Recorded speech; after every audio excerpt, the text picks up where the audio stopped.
is your playground. Abstergo.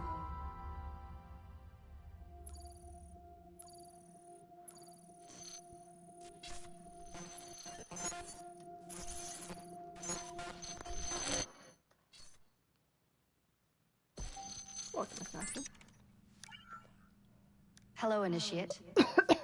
Recently, Abstergo Historical Research began several new projects in London. We both know that when Abstergo makes big moves, the Templars are up to something. We think they're hot on the trail of a new piece of Eden. I've got people in London looking for it. Hey, Bishop! Jacob and Evie Fry are twins. How awesome is that? Speak of the devil. Fire up your cameras, Bex. I've got picture. ETA on the payload?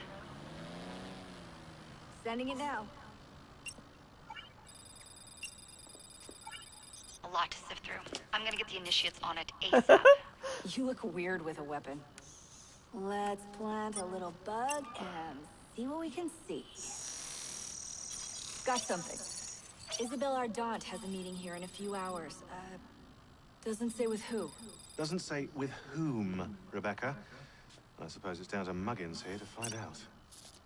Hold on. The mission was to find data to locate a piece of Eden in London. We did. And now, I am eager to try this new kit. I don't like it when those two go off book like this. Well, all we can do is take a deep breath and move forward. You'll be searching for the piece of Eden through the lives of Jacob and Evie Fry, twin assassins who operated in Victorian London. Your first set of genetic memories are downloaded. Good luck. Brother George, it is as I feared. London has fallen. Thrice I have written to you begging your aid. Thrice you've responded with silence. And yet I write again. So desperate my need, so few my options. I need you. London needs you. You would say it is too great of a task, or that it is not yet time to strike. Patience, you would counsel. But whilst you wait, the Templars consolidate their power. They have chosen a Grand Master so ruthless, so thorough, one might think Reginald Birch himself had returned. His name is Crawford Starrick, and he intends to rule the world. There is no aspect of society he does not control, no industry that escapes his grim touch. By day, it is corrupt merchants and venal politicians who hold court. Come night, a vicious street gang known as the Blighters strikes terror in the hearts of all. There is no business untainted by his poison, no person unexploited, be it by duplicity or force. Our enemy has designs on the highest office of them all. And so, as you look inward, and dare I say it, afraid, Crawford Starrick's ambition is fixed on the beyond, to kingdoms and continents as yet unconquered, though not for long, for he knows, as I have warned you time and time again, whosoever controls London controls the world.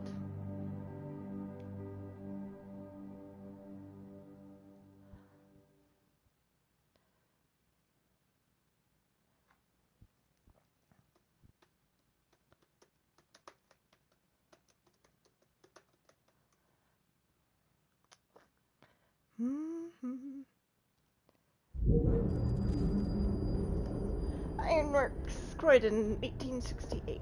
No freaking idea where that is. The iron ship's from here. The Templar running things is Rupert Ferris and our Target 1. Target 2 is Sir David Brewster, who's got his hands on a bauble that could ruin us in this wretched war.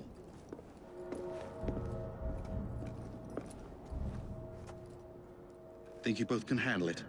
What a question. All right. My mistake. Ladies and gentlemen, the unstoppable Fry twins. See them nightly at Covent Garden.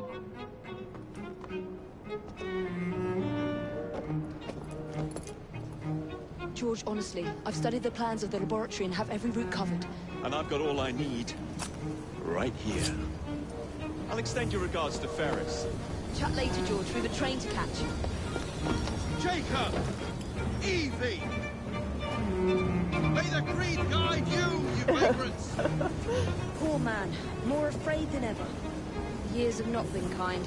Evie Fry, where do you get it from? The same place as you, Jacob.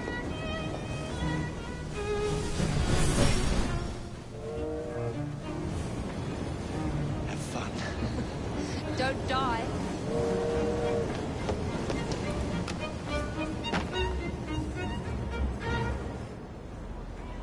Okay.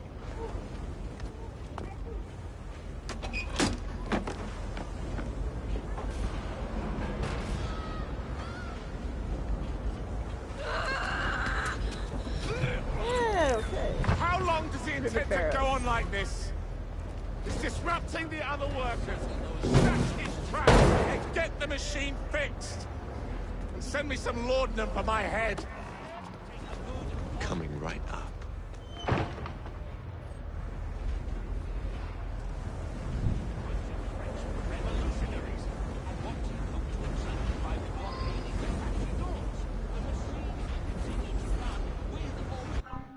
Avenue data space. Entry.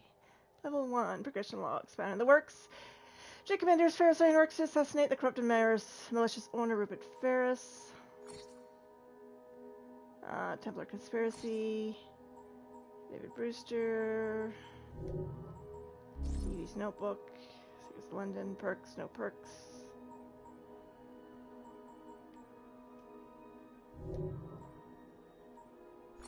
Database. Okay. Evie Fry, born November 1847, November 9th. Evie Fry was born 4 minutes before her brother Jacob, and she never let him forget it. She was fierce from the moment she gasped and kicked her way into life, shattering the peaceful silence of a gracious country home. Jacob and Evie's mother, Cecily, died in childbirth.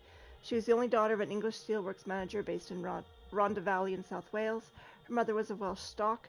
Their father, Ethan, accepted his mother-in-law's offer to raise the children until the age of 6. He then took charge of their upbringing at his home in Crawley. His father raised Evie and her brother to join the Assassin Order. It was a dangerous time for the Assassins in England as the Templars tried to extend their stranglehold on London to the surrounding countryside. Evie was studious and technical. She gravitated towards the more theoretical and organizational parts of the organization. She specialized in research with a side interest in the pieces of Eden. Ethan instilled in his children a strong sense of social duty, the idea that the assassins should help the people be free rather than slowly act as agents to take down the oppressive forces. While Jacob rebelled against his father's schooling, Evie relished in his lessons. His teaching became a cornerstone of Evie's personal creed. Her first assassination was a mill owner who was abusing and refusing to pay his staff. The incoming owner, a member of the Brotherhood, improved conditions greatly. Evie is valued among the assassins for her thoughtful planning, her ability to solve problems, and her ability to see the human side of any equation. Jacob Fry was born the younger Fry twin to a schoolmaster and his young wife, both assassins. His mother, Cecily, died giving birth. After being cared for by the grandmother until the age of 6, Jacob and Evie were taken into the family home at Crawley. A forward thinker, Ethan Fry raised his children steeped in assassin heritage, every night educating them in the ways of the assassins and the world. Evie soaked up his knowledge. Jacob paid far less attention to his father's lessons and gradually came to resent them. Evie was always the good student, but Jacob was the athlete. He heard and obeyed the tenets of the creed and instructions of the Assassin Brotherhood, but inside he was pure chaos, waiting for a chance to unleash his potential. While Evie dutifully practiced with her father, Jacob took to the wild explorations late at night in the dark factories and gambling dens of Crawley and beyond.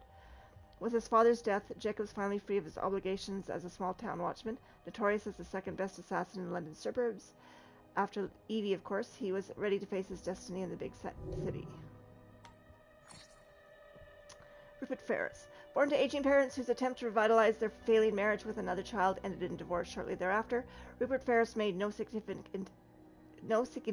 impact on the history books in any way for nearly half a century. But then neither have you, so shut up. Ferris only surfaces as the newly minted owner of a middling iron factory called the Bow Rail Works, which he promptly redubbed Ferris Iron Works. Police records indicate that several employees of said factory died of exhaustion, although it may have been consumption, both because of the handwriting is tough to make out and because, well, mostly everyone died of consumption or dysentery. Consumption was more fashionable. Regardless, employees died due to maltreatment. As the decade continued, the average age of Ferris's employees got younger, a reliable remedy for both exhaustion and consumption. Starrick purchased the ironworks in 1862, enfolding it into his vast empire, and Ferris became a wealthy man. And what did he do with his tuppence, you might ask? Ferris is on the books as both a wealthy charitable society in nearby Croydon and the local brothel, apparently his other favorite cause. Which one he merely paid lip service to, we can guess, but may never know for certain. By the way, lip service was actually available. George Westhouse, date of birth, April 30th, 1820. Cat, you're a pain in the ass. George Westhouse grew up working in an old mill by the River of Crawley, and in the monotonous labor he wore him down like the grain he crushed under the millstone. That's right, I can be poetic. One day, Ethan Fry rescued him from robbers along the riverbank. A spark of adventure woke in him, and he abandoned his post, joining the assassins. He ran missions with Ethan Fry and Cecily, taking his orders from the two of them, and slowly learned to fight. He was paired with the precocious Fry twins on missions. Once Ethan died, he became the senior planner, higher ranking at least in spirit, and assigned to orchestrate their memories. All I can say is good luck.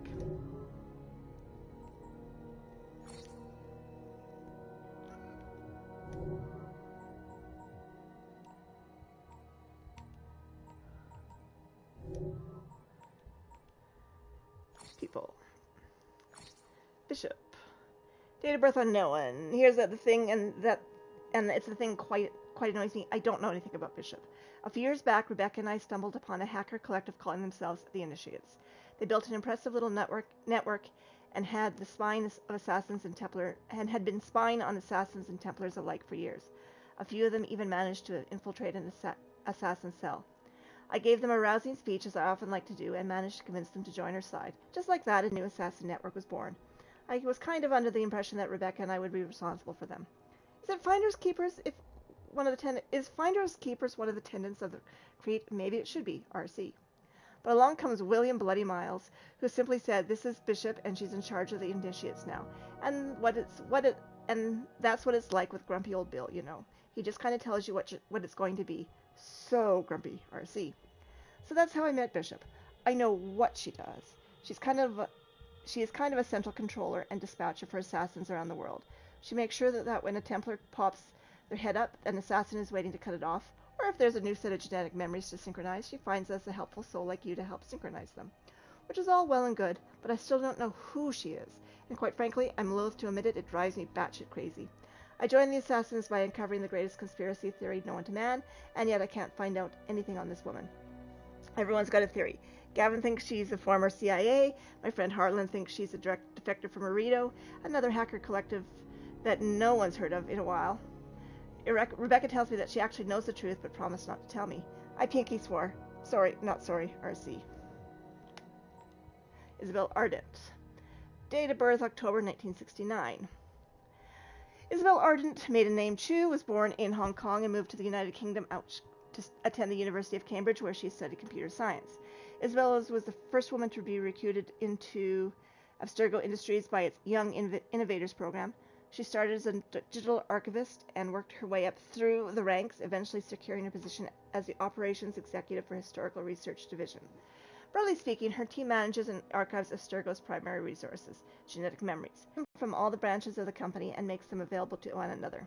For example, when Lineage Research and Acquisition obtained Subject 17's genetic memories, it was Isabel who made sure that entertainment had access to them to create virtual entertainment features. Getting her hands on all of Abstergo's research meant that it didn't take long for the Templar Order to notice her.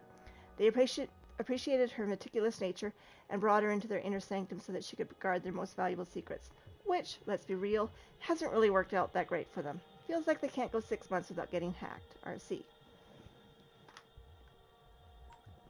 Rebecca Crane, February 1984. One key reason Rebecca is so great is that she traded a life of extreme sports for a life of intellectual pursuits. Rebecca might have been an Olympian if it weren't for her deep love of comical cigarettes and doobies, apologies for the technical jargon there, and a nasty broken leg, no doubt obtained by doing something utterly crane-like, like falling out of a helicopter into an avalanche, or trying to drive a jet ski through a tornado while eating a tofu burger. While recuperating, she taught herself to code, and she found her true calling as a maker of things. She provides tech support for assassins in the field. She creates and maintains their gear, even going so far as to create our own version of the Animus, which she named Baby. Did I mention that she enjoys recreational substances? Don't sass me. You can't even make a cup of fucking coffee. RC. Beck swears too much, has a very easygoing nature, but she's lost friends along the way. Clay, Lucy, Desmond. Assassins rarely retire, if you know what I mean. But she's never once thought about giving up, and I'm proud to say that she's my very best friend in the world. Aw, heart. RC. However, she's bloody annoying and a vegetarian, so you can imagine how easy that is to make finding food while we're on assignment. Death could be upon us at any minute, but oh dear, we must always procure bits of trees in order to sustain Rebecca. And you ruined it. Here's your punishment. Sean's birthday is the 16th of November, 1985, RC. Not cool, Bex, and I happen to think I look quite good for my age. Sean Hastings, date of birth, how rude, it shall never be revealed, never. I am your humble database scribe, a wordsmith. My name is Sean Hastings, and I am an assassin like you, though a little better. And like most of you, I wasn't born into it. I wasn't raised to join the Brotherhood. As a brash, inquisitive, and dare I say handsome young lad, I was obsessed with conspiracy theories and the unexplained. I started digging into the nasty bits of Abstergo Industries, of which there are legion, and attempted to play whistleblower. Freedom of information, huzzah! But all that got me was an appointment with the Templar Death Squad. Translation, Sean found a millennial-old conspiracy that reached the highest levels of power imaginable and thought it was the best idea ever would be to shout and wave at it. RC. Looking for me, I was saved from certain death by the technological witchcraft of one Rebecca Crane. She brought me into the Assassins, and I've been here, improving their lives, making entertaining chit-chat, and boosting morale ever since.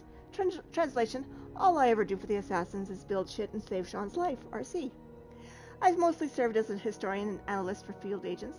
I have a gift for organization, you see. I am able to see patterns and connections. As such, the Assassins would be lost without me. And they'd all be saying a historian instead of an historian, and I'd probably explode. But I'm much more than two wonderful forearms, an enormous brain, two twinkly eyes, and a talent for grammar. I've been trained by a grumpy old mentor, William Miles himself, and I've become a bona fide field agent. I take great joy in striking at the Templars whenever and however I can. I've infiltrated Abstergo Entertainment. I blew up a Templar lab. I'm really, really very impressive, if I do say so myself.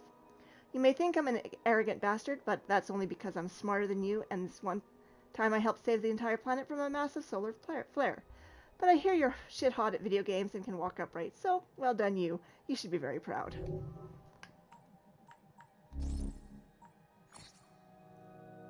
In 1910, a group of Templar leaders assembled a bold plan for the Order's future to capitalize on the unprecedented progress of science and technology brought about by the Industrial Revolution in order to expand their already considerable influence on the world. This plan culminated in the creation of Abstergo Industries in 1937. It began as a modest little front company so that the Templars could accumulate wealth. After World War II, prominent Templars in government and industry helped it grow into a monstrous conglomerate with offices, laboratories, factories, and other facilities all over the world. In addition to their holdings in other major companies, Abstergo has a presence across all corners of industry, including pharmaceuticals, information technology, agriculture, energy, manufacturing, even entertainment production. To secure the Templars' control all over the world, a great majority of Abstergo resources are devoted to locating and acquiring pieces of Eden. Most of you know the company from its painkillers or fitness trackers, or more recently, its virtual entertainment features. Perhaps a handsome man served you a tasty coffee there sometime. But what you may not realize is that they also like to build things like satellite arrays designed to control your mind. The vast majority of Abstergo's employees are not, in fact, Templars, but rather honest folk just trying to make a living. Individually, any one facet of Abstergo's business looks rather harmless, but taken together, Abstergo is the noose around the neck of the free world. In fact, that'd make a pretty good slogan for them. If they're thinking about printing any t-shirts or anything. The Animus was the crowning achievement of the late Dr. Warren Vidic, the world's leading authority on genetic memory, who's achieved a first-class degree in basket case studies at the University of Nutjob. Although the Animus is an Abstergo Industries invention, our own gadget, which Rebecca Crane managed to build a version of the device for the Assassins. Fucking right I did, RC. Please don't use my keyboard while I'm away attending to nature. Rebecca, anyway, since the creation of Animus technology in 1980, Abstergo has used it on at least 17 test subjects, and the machine itself has gone through several iterations. By 2002, they began to mass-produce animi, installing them in their facilities around the planet. The Templars created the animi training program in order to train its soldiers, like the ever-charming Otso Berg in combat. Early on, the Animus could only display the genetic memories of an individual's own bloodline. However, as the technology progressed, Abstergo has developed the data dump scanner, which allows users to relive genetic memories of other people. It was first used in Project Legacy, an initiative designed to obtain new information on assassins and pieces of Eden. Dr. Vidic used the Animus in an attempt to find an Apple of Eden to complete the Abstergo satellite project. When Subject 16 committed suicide, driven insane by the bleeding effect, a result of overexposure, the Lineage Research and Acquisition Division delivered Subject 17, a man named Desmond Miles.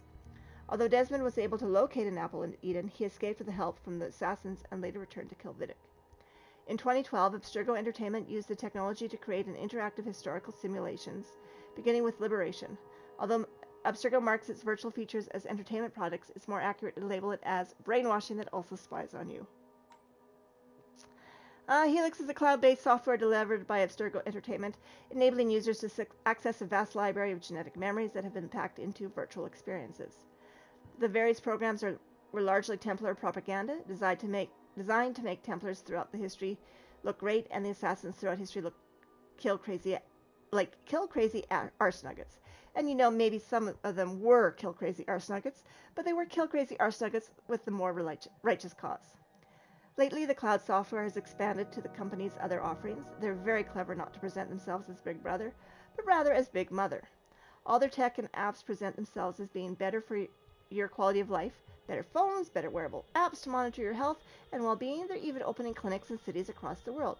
Abstergo Healthcare sounds amazing, but every piece of Abstergo-owned technology available to the market is sending your genetic data to the cloud in one way or another.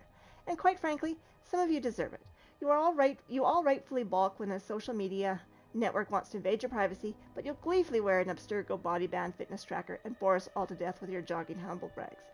Well, you are literally helping the enemy by jogging. So for the love of all that's holy, stop fucking jogging. In many ways, the cloud is our new battlefield. It used to be that our war was fought in the real world with really sharp things. Nowadays, we win or lose by who can data mine the fastest. But while they have legions and office drones chained to their desks, we've got digital recruits, like you.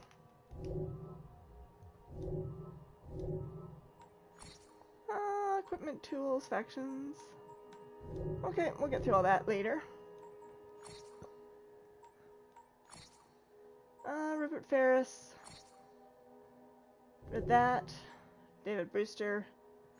Target bio.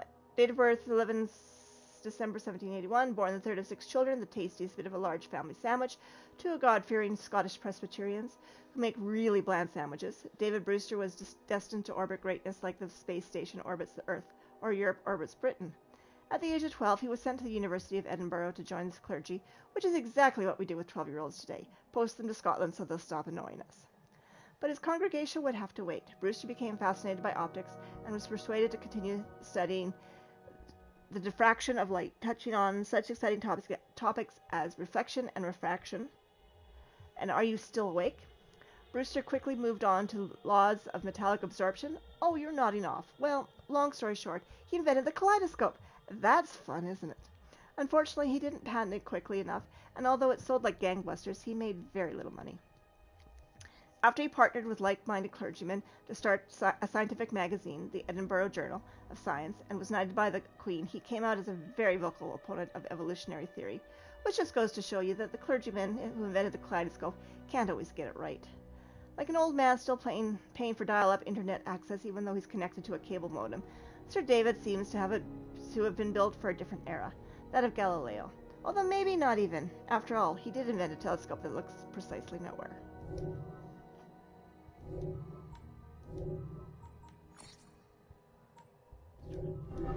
Okay.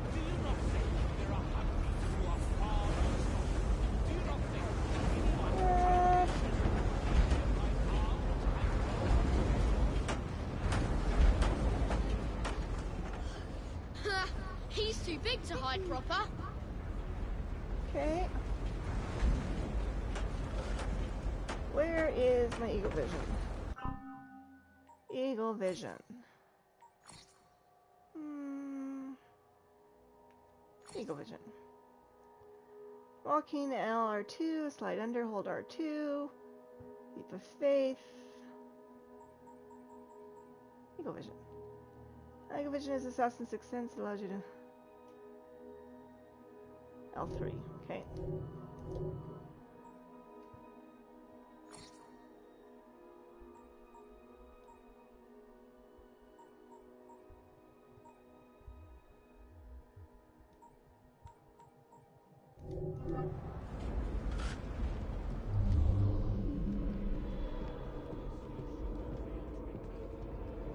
Well, let's go.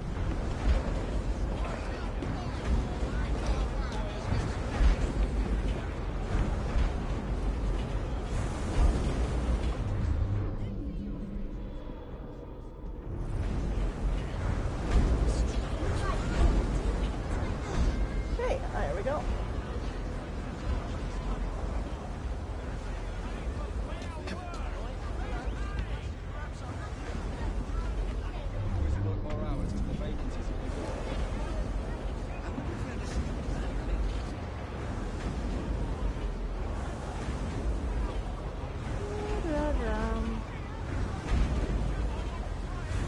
Five knives.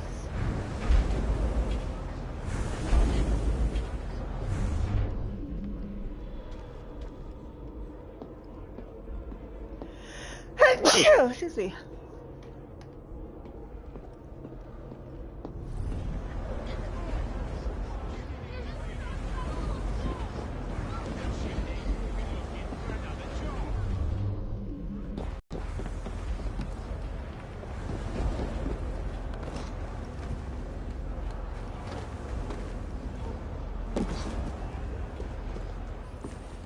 Locked. What do you think you're doing? Stop now! Before there's trouble! No one goes in or out, unless there's a problem. Well, I you want the know. machines.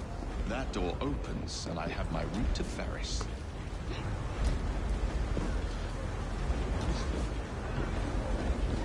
No, straight.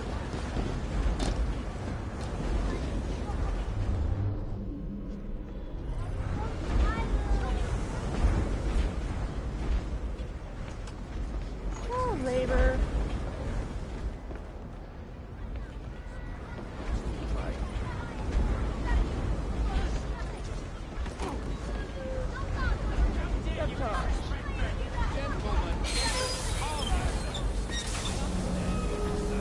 Always work on the fly. With your lot in life, these are natural troubles. What's that all about?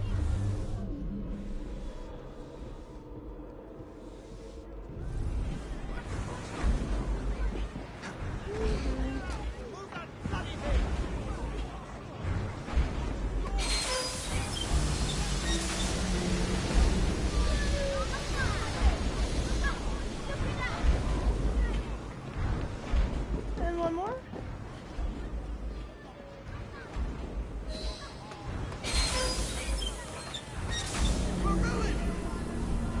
We need repairs!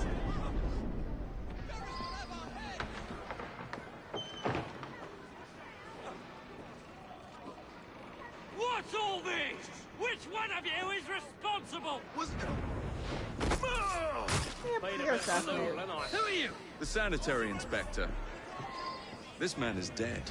You're the dead man! Run along, hell. I'll teach you how to beg for mercy.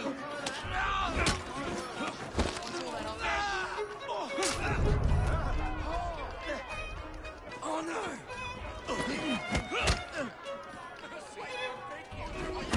What's this all about? Got the ass off him!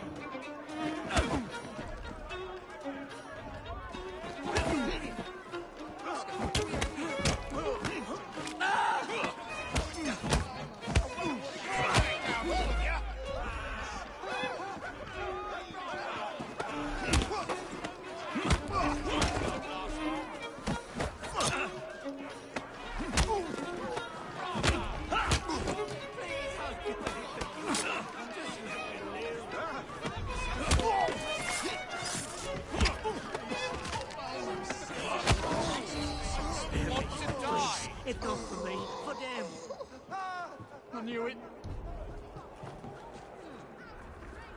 Okay, can I loot them? Oh Lord, please let me live. No?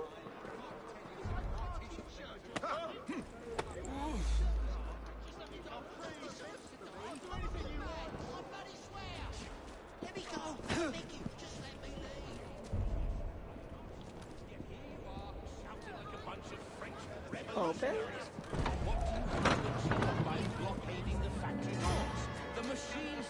Ferris, coming. Do you not think there are hundreds who are far worse off? Do you not think that anyone currently in prison would give their right arm? Time to head for higher ground. Mr. Ferris has received double rations. Cut back to a half hour. Use the machines carefully.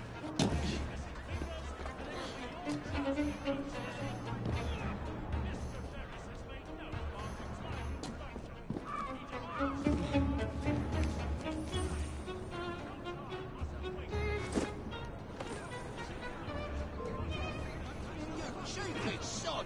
Wait till I get there! Suspicious. You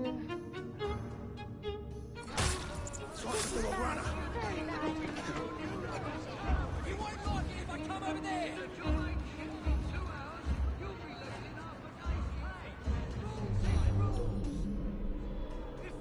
I don't care if you've been working double shifts. If you want the dough, If you are put in the foundry, you'd better watch yourselves. Mr. Ferris's office 2 minutes is for there, the business. and he will watch you like a priest. Please, don't see those dogs? The iron ship's up there. Now get to work. Rules here are plain and clear. Work your bollocks off, and you get a good pay. You don't, then you can run for your... What an odd thing to do for a hiding spot.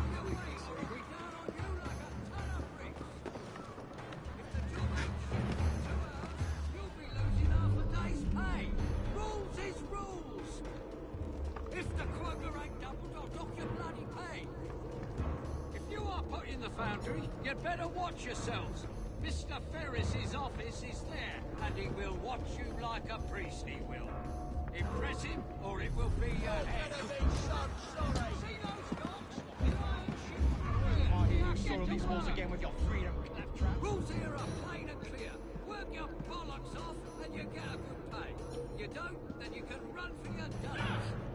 Look, pull your weight, or I'll be down on you like a lot of freedom. You don't lose our job, you stupid moppet. Rules is rules. Oh. I haven't quite got that yet.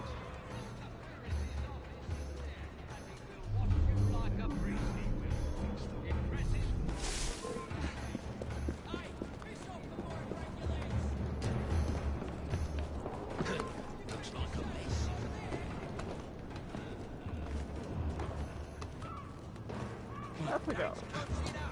Up we go.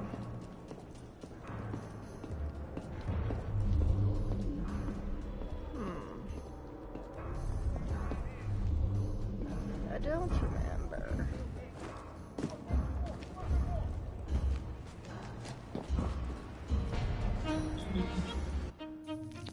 Stealth. Speaking makes harder to detect. Knowledge to move faster. The stealth rank shows an enemies above and below you. From behind cover. L2 to aim. L2 to press.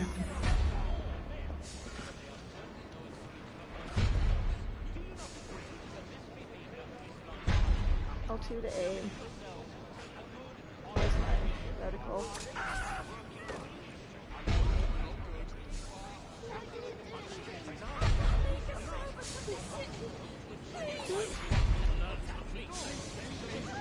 Don't make eye contact. Okay.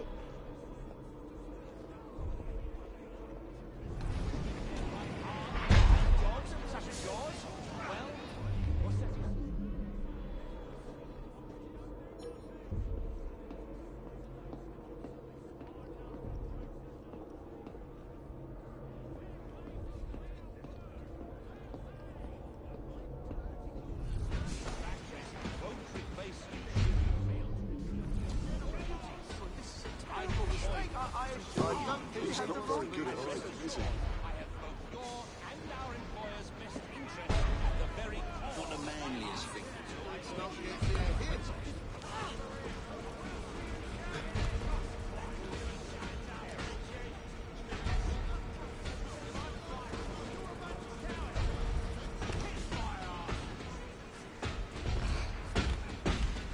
We got a visitor.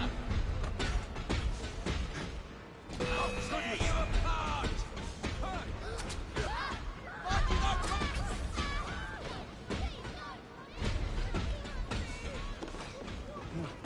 It's a bit of a waste of a pretty good knife.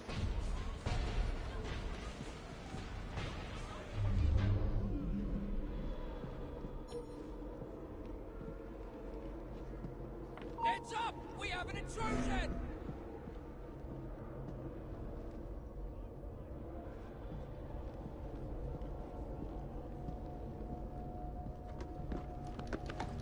Grab him! Drag him out! Just about my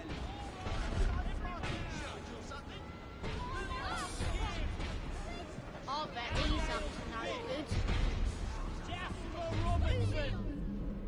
Layla Cox! Once I've named you, move out of the way! Harvey!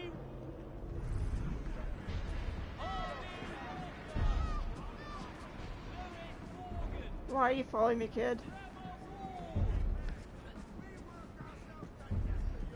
And you can't even pay us. No more. I say we don't. You hear that? Let's see you turn up. Smash the machines. Throw your bodies on the gears. We're gonna break you kiddies in. Strike it anymore. Peekaboo! Mr. Ferris rewards forced workers. Hop to it. Yeah, it's amazing how the actual people don't notice me. Walking past all the suits. Fair pay for fair work! Fair pay!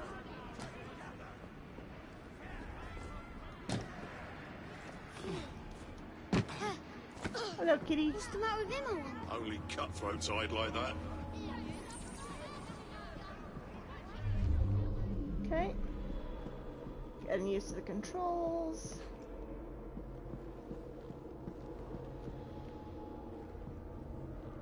Short time working, danger. Perfect Ferris Ironworks. Okay. 130. Mr. Ferris, sir. The lad in the factory should be taken to be bandaged by the apothecary. Fine. But dock his wages. Yes, sir.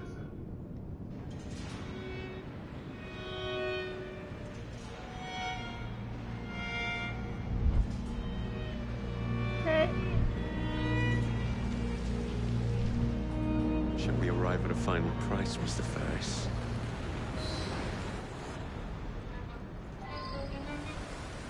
Okay.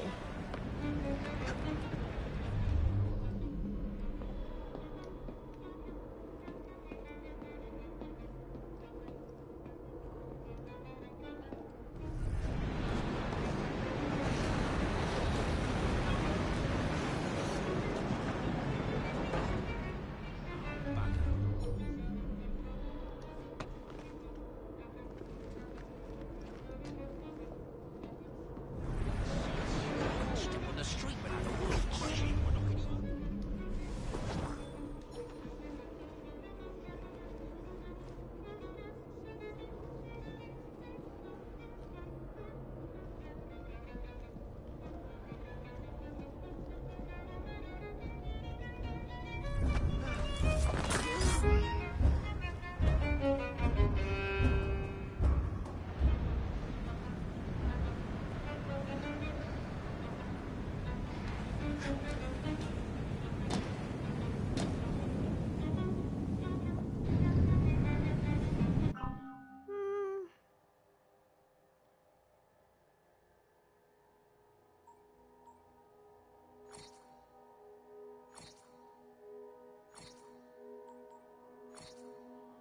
Blighters. Unruly and dangerous street gangs were a very common element of Victorian England's ecosystem, flourishing in poor areas. A desire for a unified lower class spread throughout the entire country and resulted in entire criminal communities. Notable gangs such as the Scutlers, the O'Hooligan Boys, and the 40 Elephants became infamous for their skill and theft, as well as a proclivity towards extreme violence. It was logical then to take these gangs into consideration when looking to dominate the heart of the empire.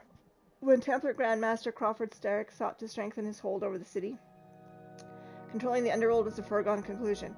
Using 7 hand-picked, highly skilled Templars and all the influence he could muster in London's underbelly, he spent a decade building London's most fearsome street gang to date, the Blighters.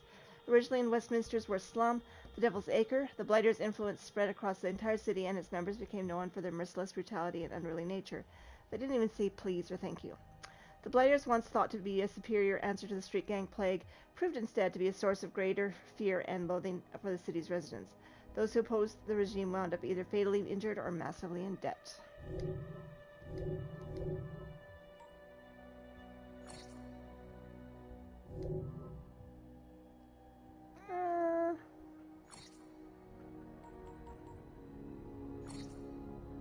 Soldiers, most common. Brutes are predictable, powerful. Watchers whistle when they see you. Enforcers, versatile. Lookout, protector.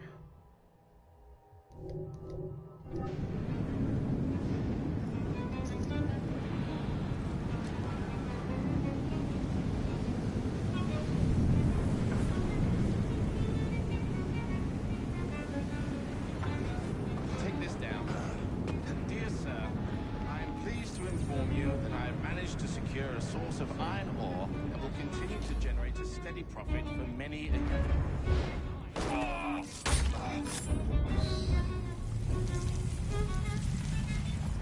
Okay. It is done. Oh? What did you accomplish, boy? A bolt loosened in Starrick's machine. A large bolt, but not enough. Your Grandmaster will fall. You assassins can circle London to your heart's content. The mechanism we have built has been going strong for 100 years, and will run 1,000 more. Voice. It is the very city itself. We will take London from your hands. From Croydon? You lurk in the shadows like a coward. I doubt it.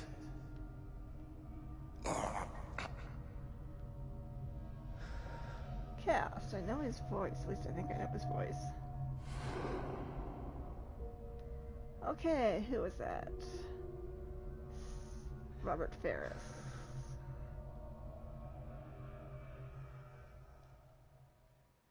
Huh. Maybe I don't know it.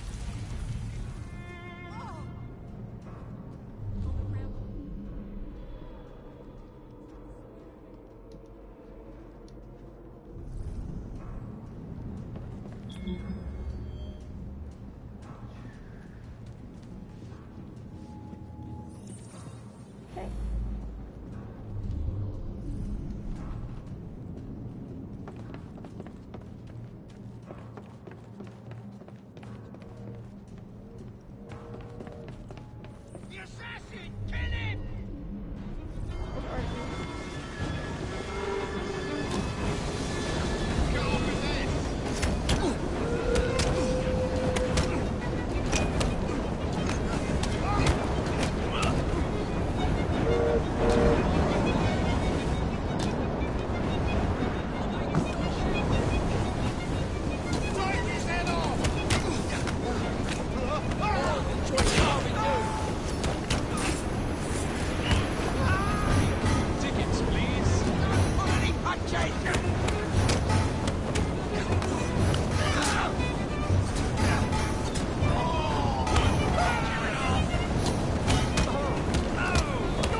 careful, boys!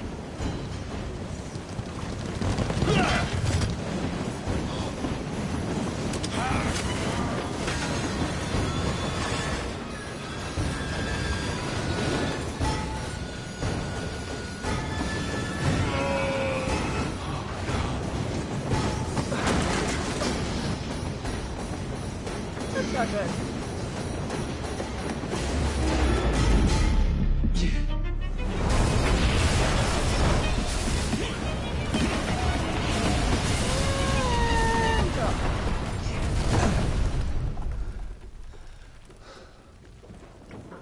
Oh, we seem to have made an unscheduled stop.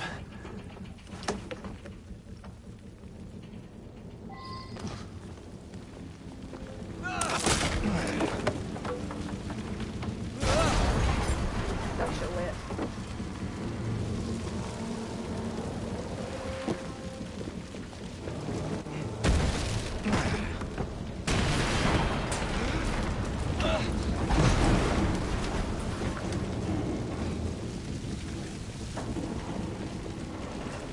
Hold R2, L, and 3 one down.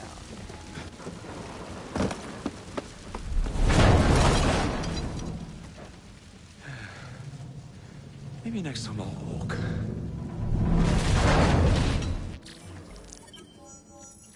Okay. Continue.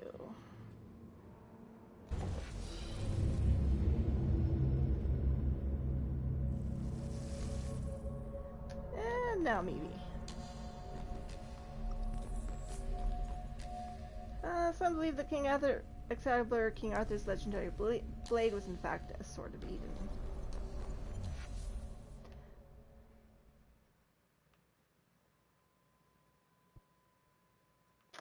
Okay, let's see what we got here. Evie, Evie, Evie. Evie, Evie, Evie. Oh look, it's raining. Stark and Co., Croydon, 1868.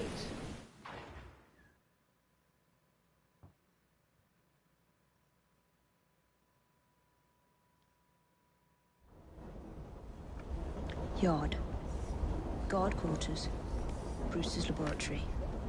This is where the piece of Eden will be located. No loose ends. Now, to decouple the locomotive and create a diversion. Well, where is it? Huh? Where's Brewster's supplies? Meter.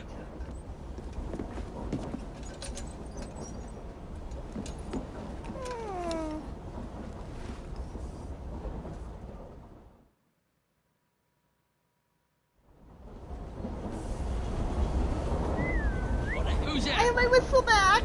Yay! I miss my whistle as Arno. Time to deploy the diversion.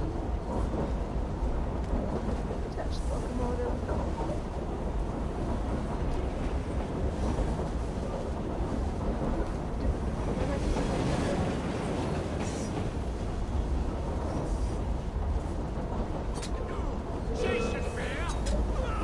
I'm on my way, Sir David.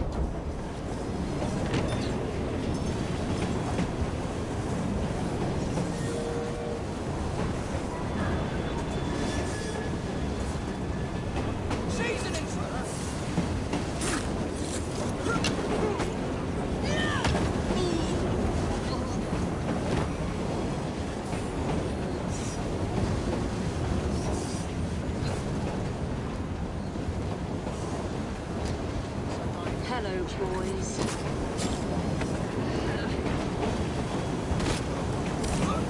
Next one.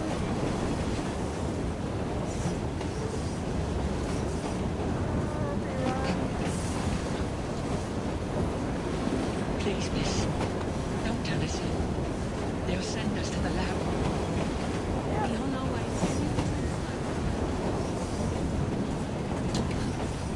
Do I look like the right person?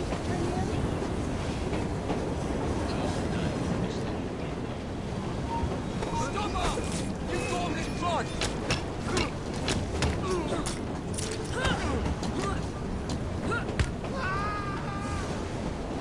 kind of fun.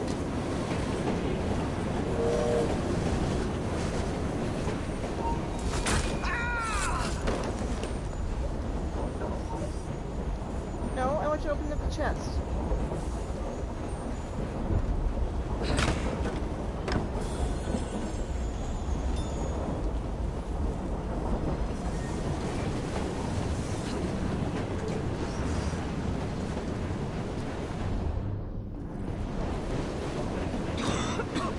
Smells like Jacob's cooking. Oh, shit. Oh, such risk.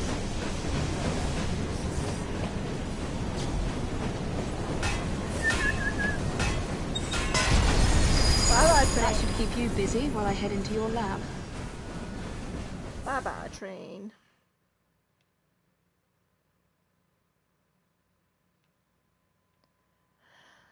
Ooh.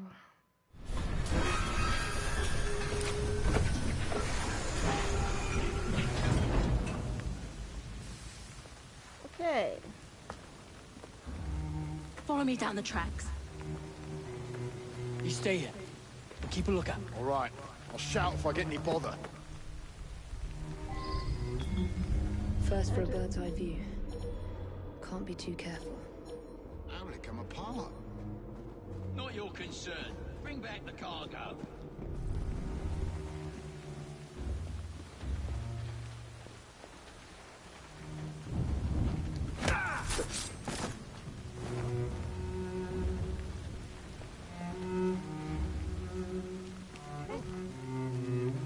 Get her out of here!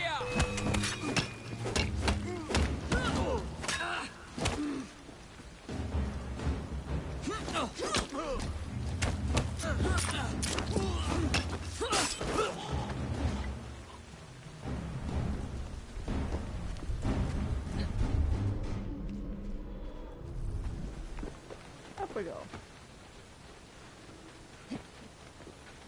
And jump, then jump, then jump. Okay. I need 2 more weeks with the device. Your questionable practices are beginning to draw unwanted attention. Lucy Thorne, You've been huh? given more than enough time to achieve results, Sir David. I was unaware that you expected me to perform like a cocker spaniel. Permit me to remind you of your obligation to the Order. Miss Thorne, you ride me like a racehorse. Sir David, I will return tomorrow. If you have not unlocked the device's secrets, forget your dogs and horses. I will leave you to the wolves. Good day. I was merely promised a tour of the premises, my lords. Who sent you? It's one of Green's spies. Get that man to interrogation. Then I want him brought to the lab. That can't be good. What a pity. But no deviations from the mission. Be an assassin. Assassins are stronger when infiltrating dangerous areas from high places. Use eagle vision to identify opportunities for stealth and assassination. Hiding spots and useful objects will be highlighted in white.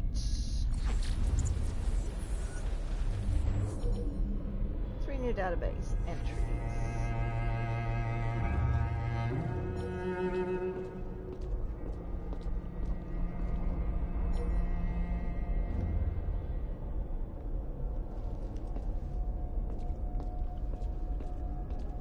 Okay, what are the database entries? Progression log, simple plan. Oh, Lucy Thorne. What does it say about Miss Lucy Thorne? Date of birth, August 8th, 1837. Lucy Thorne was born middle class in London. Her father was a successful but stuffy tea merchant. Her mother was well-educated and the daughter of a minor noble house. She liked the good things in life and grew up among relative luxury. However, increasing family debt would become a problem in her adulthood. Lucy was clever. Hello, how are you? Lucy was clever and quick as a child. Her mother educated her in all the qualities that should have ensured her a successful marriage, but Lucy decided instead to immerse herself in books. She branched out in the study of obscure religious knowledge, into magic and occult philosophy, all really useful stuff in a marriage. In Lucy's teens, her father struggled to run his business and pay for his family's needs. Lucy's home life went downhill quickly as less money came in and more went to pay debts. She was encouraged to find a husband who could provide for her. Instead, she took on work as a shop girl in her father's business, gradually taking on more of the management. In her spare time, well, that's good. Giggity, I think is good, isn't it? In her spare time, she grew more and more taken with occult philosophy and supposedly magical objects such as the Shroud of Turin. She collected rare manuscripts, overspending on auctions of rare papers. When she outbid Crawford Sterick at an auction, he tracked her down and attempted to buy the papers. Lucy wouldn't sell, but her enthusiasm for the topic appealed to Sterick, and he quickly introduced her to the Templar Order, where she became his second in command. So her parents needn't have worried. It all worked out wonderfully. Okay, more stuff in the database. People. Enemies. I've read that. I don't need to reread that. Groups. Assassin Brotherhood. The Assassin Brotherhood is a secret organization whose ideology is centered on the belief that only free will can ensure the betterment of humanity. We have existed throughout recorded human history, locked in a battle with the Templar Order, who believe, well, pretty much the opposite of what we do. It's why we fight. Here's a question for you. If both sides existed before the historical Hashanin and Order of the Knights Templar, what were they called, RC? Excellent question. Shush your lips up. There have been brotherhoods recorded throughout the time. The Roman Empire, the Middle Ages, the Italian Wars, the American Revolution, the French Revolution, the Haitian Revolution. We're big on revolutions. But the ones we're focused on today is the Industrial Revolution in London, where it looks like Templars have a pretty firm grip on the city, the country, and the British Empire. It wasn't always that way. There used to be assassins in London. In the 18th century, the London Brotherhood was basically led by two people, a man known only as Miko and Edward Kenway. They met shortly after the latter returned to London from the West Indies, and for a time it seemed like the English assassins would be stronger than ever. Miko was a bit of a free spirit. He roamed all over Europe, searching for pieces of Eden, making connections and lending aid to various regional brotherhoods. I'm not sure if he was ever officially designated as mentor, and in any case, he and Edward weren't much for that type of ceremony. What Edward brought to the table was stability. He used his charm to make connections in the city, both high society and the criminal underworld. I'm not really the right person to ask because I liked Unity. I like this one too. Unity's got its bugs. It's got its bugs, but it's got the co-op part to it that people are still playing and seem to enjoy. This one doesn't have the co-op, but it's a good story. It's a little less buggy. It's a bit different. It's really hard to say. You can probably get both of them pretty cheap right now. So, my recommendation is if you can afford it, go for both. But I really can't say, which one. Like I said, I'm kind of partial to both. In both high society and the criminal underworld. Sounds familiar, RC. Edward was murdered in his own home. Aw, poor Eddie. Betrayed by one of his business associates who was actually a Templar. Miko kept about his business as best as he could, but was also killed by a Templar. Edward's son, Hatham, wonderful Hatham, with those two out of...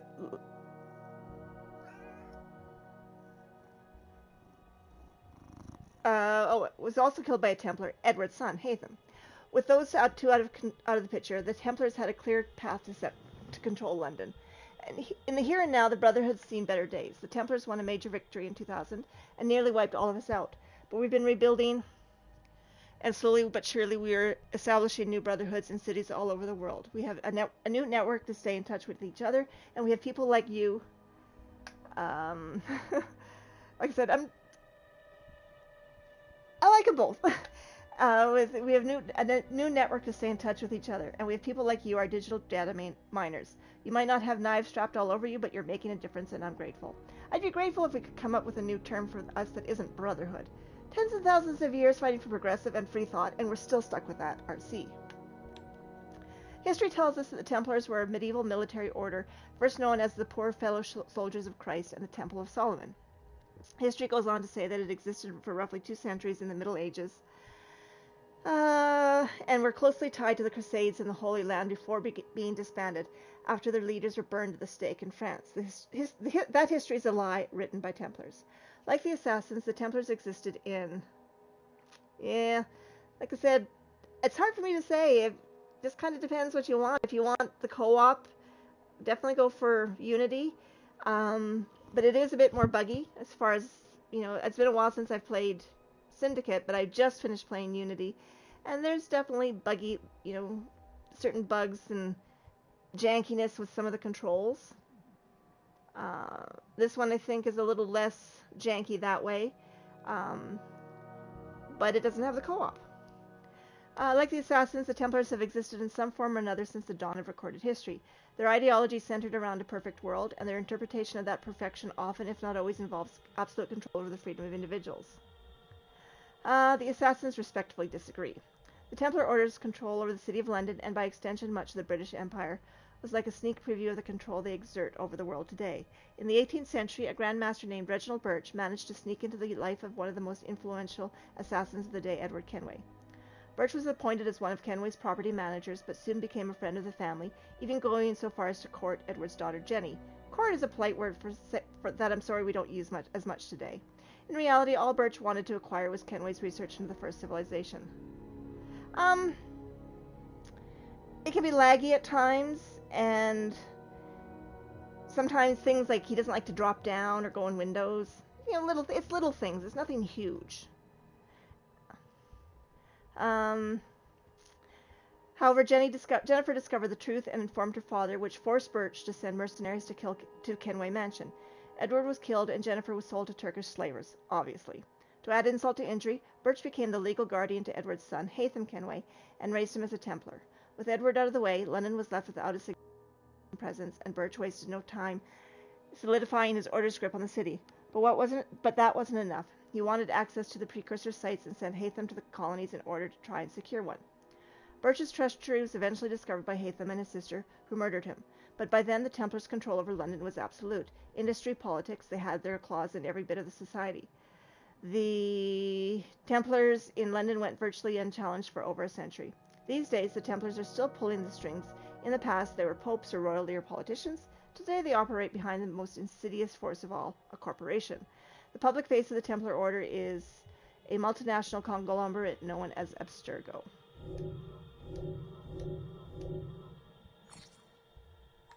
And tutorials, which I still haven't gone through. Okay. R2, L, and circle. There we go. Supplies back from the train. Mr. Sturrock will cut our wages. What's up? Let's find out. Bugger. I'm ready to pull the trigger.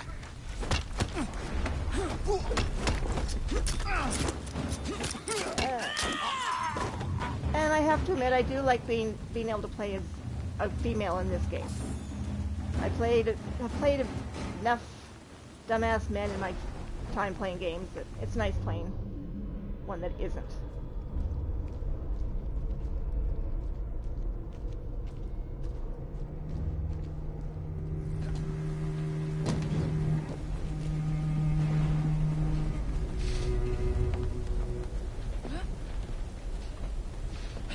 But I've forgotten the controls and everything in this game because it's been a while.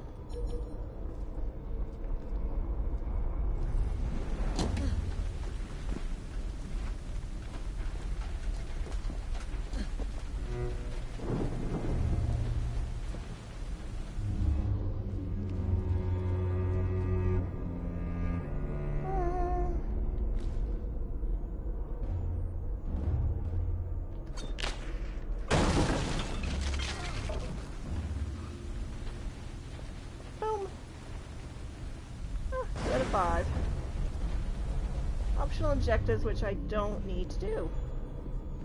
I hear something.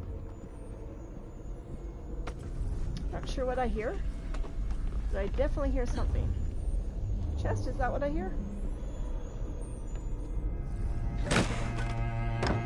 I am a woman, so yeah. I like playing as... Why wouldn't I want to play as the gender that I am?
brother's dead! Don't go easy on her!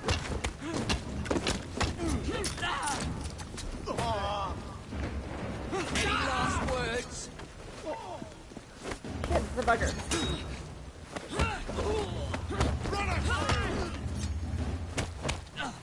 Where your fun and games come to an end.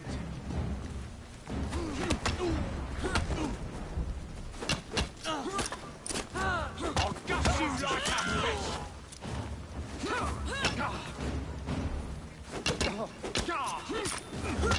Shield flag, wait for it. You can do better than Gotcha!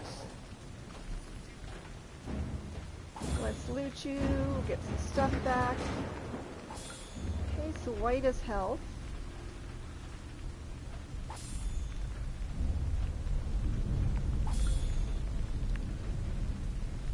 Second here.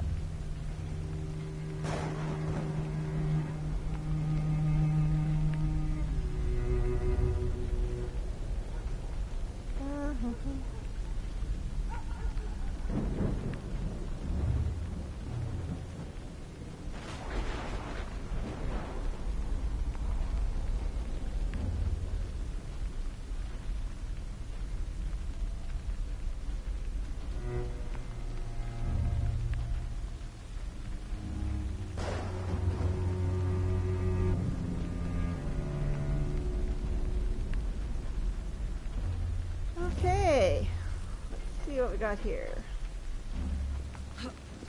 Up we go.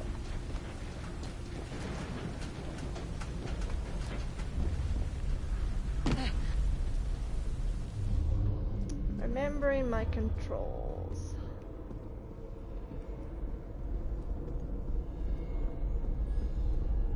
I hear something. I suspect I hear another chest. Which I think is down there.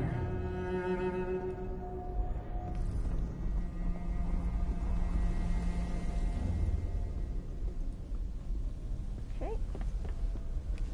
Do I want to go this way or that way? I do not know.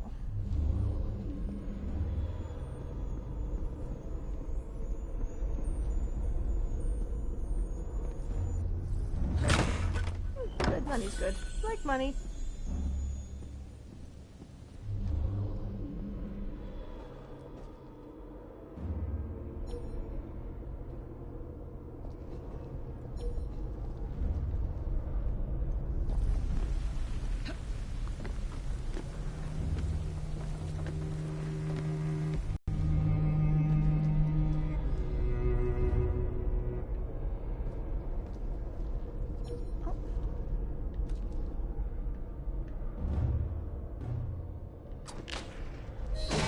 That gets it done. Didn't need to do it, but it got it done.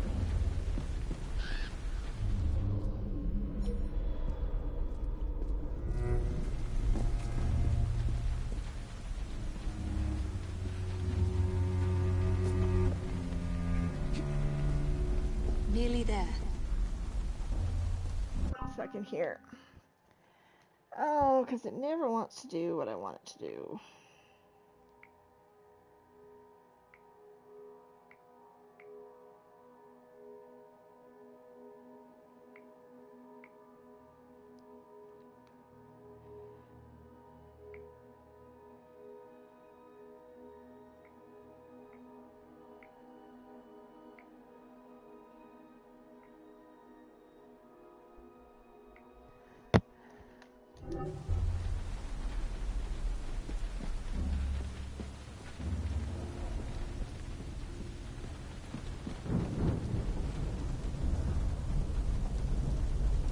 Okay.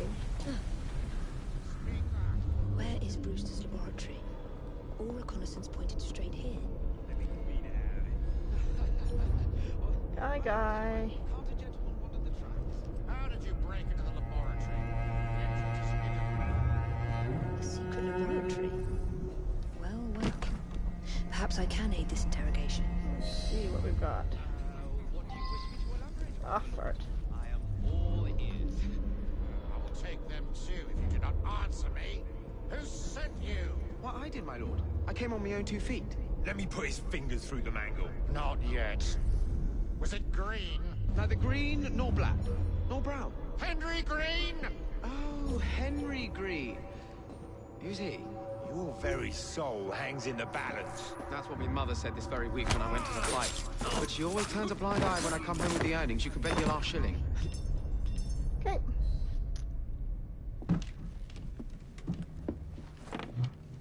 Ah, he's got a big bee on his hat for some reason. I was in ever such a squeaky fix when, what do you know? You rescue me. Where's the hidden laboratory? Don't know why. Untie me, and then we can parley, my lady. I'm pressed for time. Tell me now. It's underground. Requires a key. One of the guards nicked mine, cheeky sod. Thank you. Now? Untie me? You got yourself in. I trust you can get yourself out again. Not to worry, my lady. Can still recall a couple of tricks from me carnival days. Charming.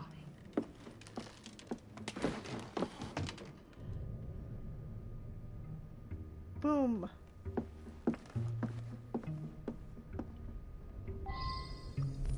Okay.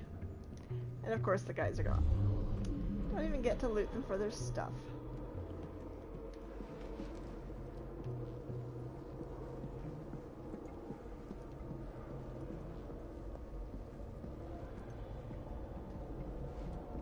Over there.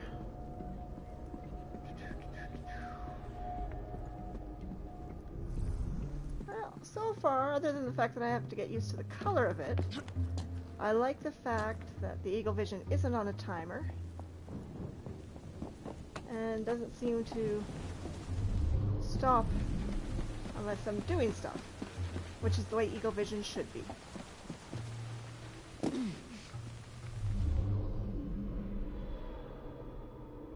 That being said, I'm probably missing stuff.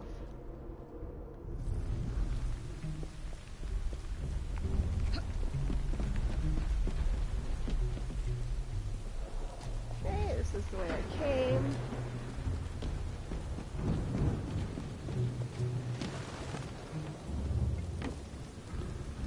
Okay, Eagle Vision, yeah.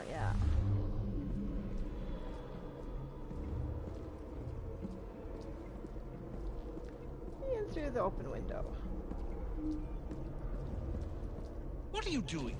Keep that key in your pocket, or else Miss Thorne will have your guts for garters. Let's have a butcher's downstairs, then.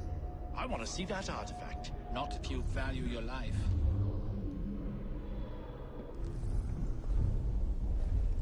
What do we have here? Oh, there's the key. Targets highlighting gold. They've as much right to be here as you. Mind your own post. I'll feed him to me cat. Poor little rats.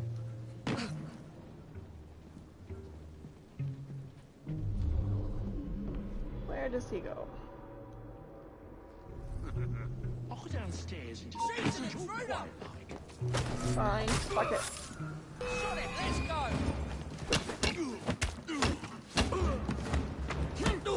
I hope your affairs are in order! This will end up for sure!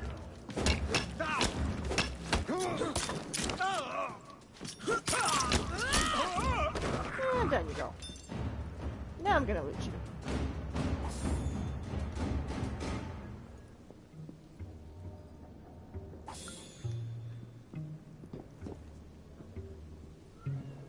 Oops. Got it. Okay, locate the lab entrance.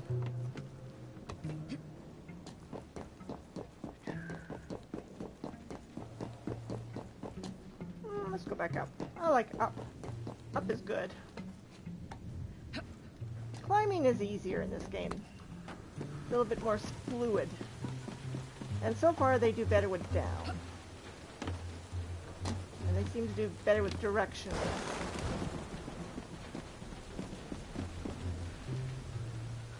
Yeah. Maybe not. The roundhouse, huh?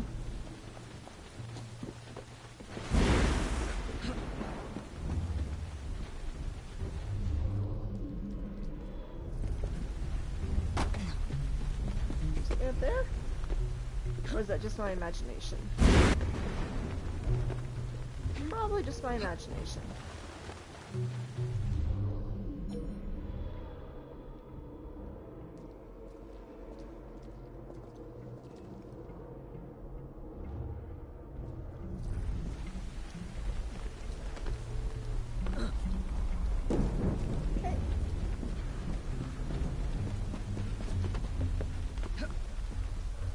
Where are we going here? Where are we going here?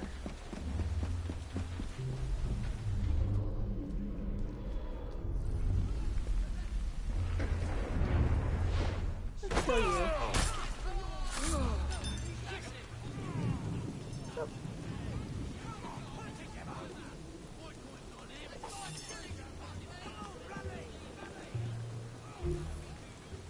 But, oh, there is a chest. Yay, chest.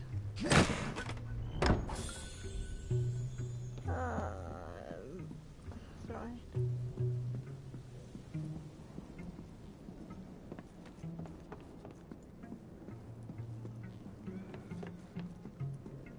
I always make sure I'm not missing anything too valuable. Which, you know, doesn't really matter, I guess.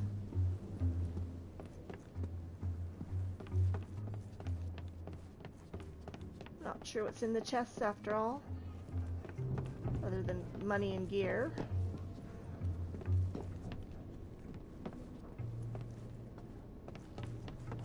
Oh, I seem to be right where I started.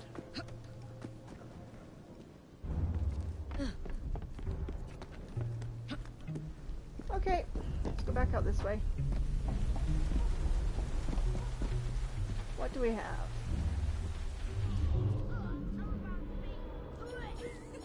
This is the best match I've ever seen. Oh, they're busy over there. This is Mr. Maxwell Rock's music Count yourself lucky. Which way to get into the roundabout? This way? Possibly.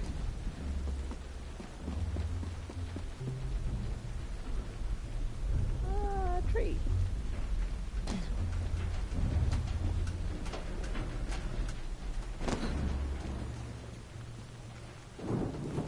No.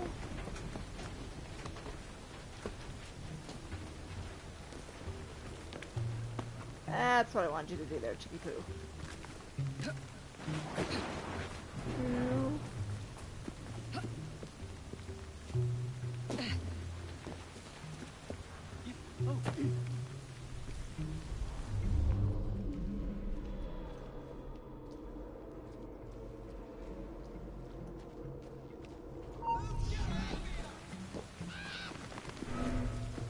Really not what I wanted to do.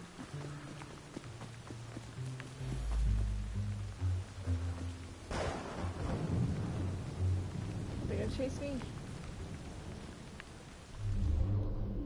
Are they chasing me? Are they gonna come? Or are they gonna get lost? Lose interest. One of them's losing interest. One of them's lost interest. And they both lost interest. Okay.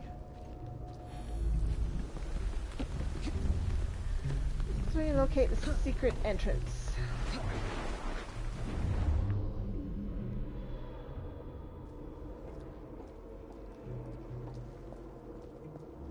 Entry point.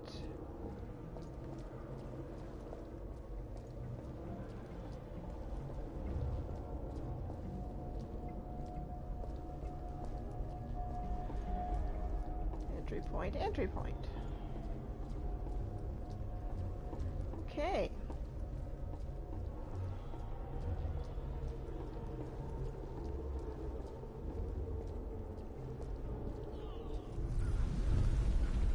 In the roundhouse. What is in the roundhouse now?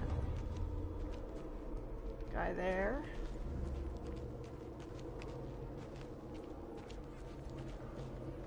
Hiding point.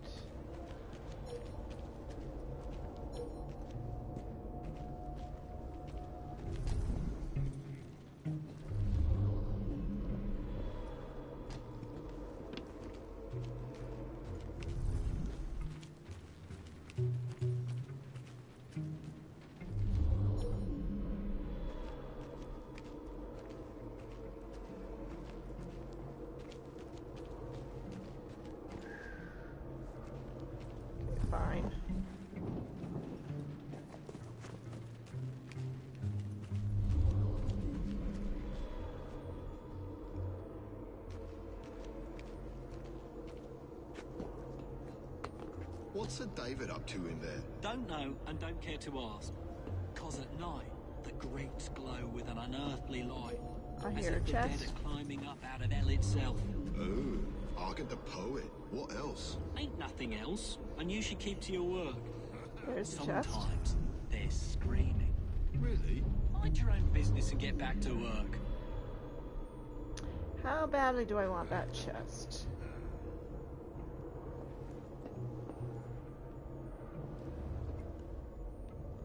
Probably fairly badly.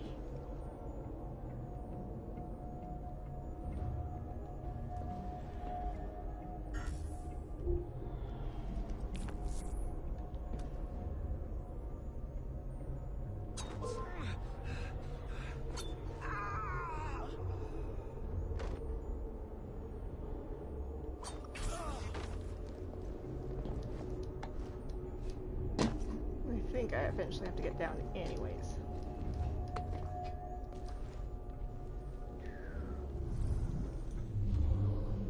Okay.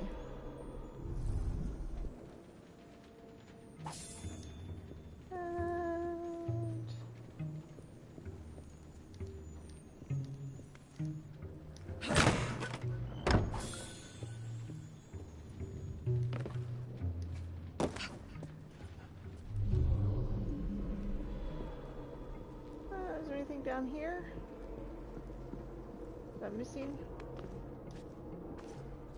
Nope, just a tunnel. Just a tunnel.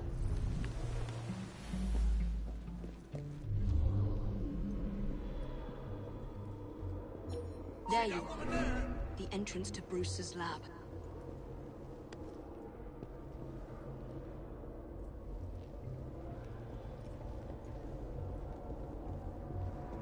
Okay, keep going around.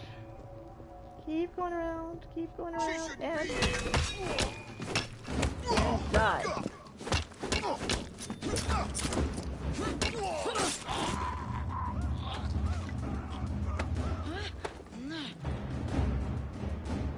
And let's hide you.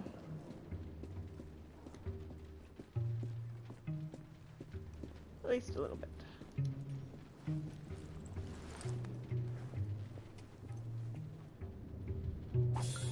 Okay. And let's go down and find the hidden lab.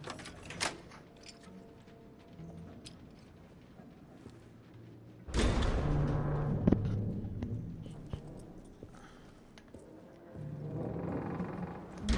hidden lab.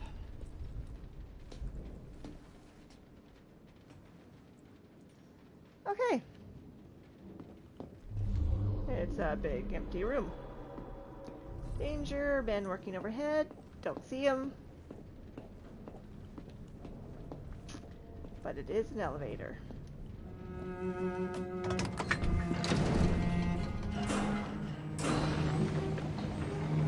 And down we go. On track. 2 skill points. Yay me! Skill grades. Earning XP from unlocking perks, resolving crowd events, and completing memories and activities. Each 1,000 skill point XP gives both Jacob and Evie a skill point to spend on new skills. Acquire skills to level up Jacob and Evie and equip better gear. Evie skills. Spend 4 skill points to reach your next level. So combat. Fast driver. Sorry. What do I have available?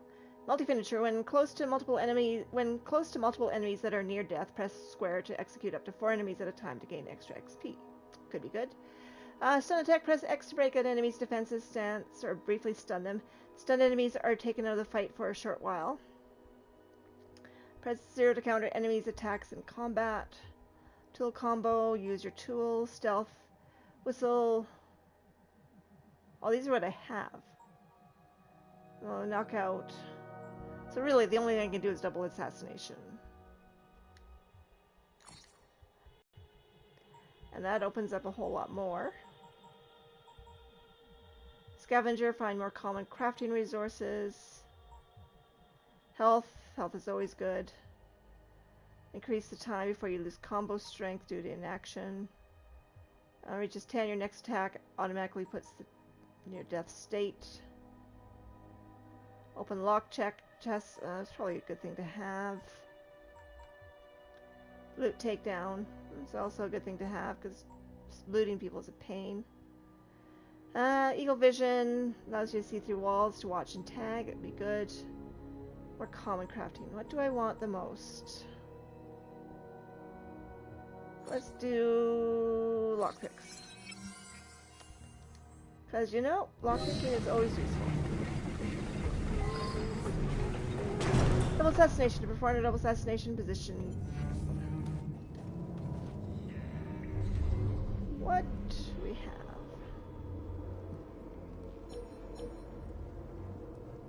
Yeah, that's what I plan to do. There's a trespasser out! So everyone, when they're highlighted, you can't see when they're highlighted to assassinate them.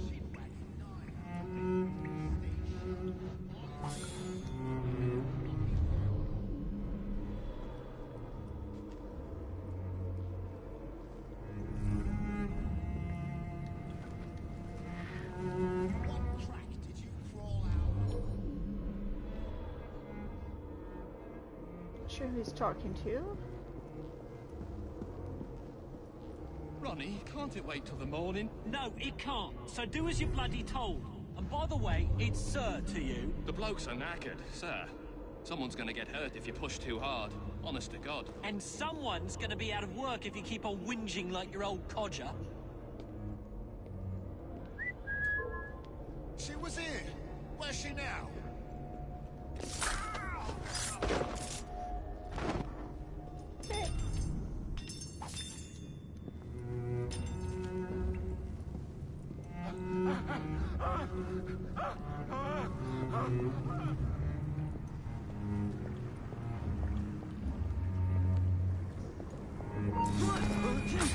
There we go. Now you're both dead. Okay, loot. Loot. Nasty water.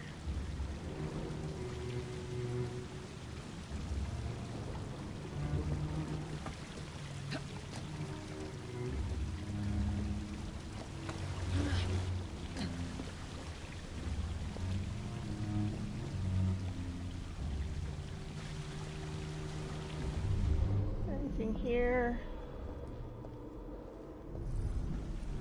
No.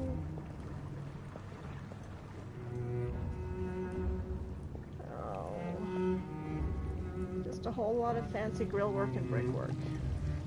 That would probably cost someone a pretty penny in this day and age.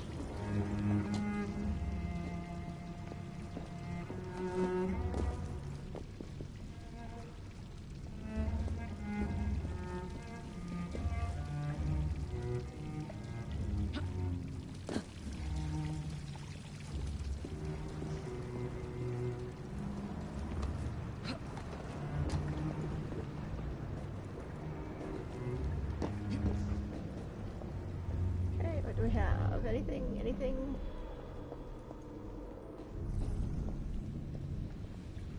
Not that I can see. Oh, I hear you in a chest, though.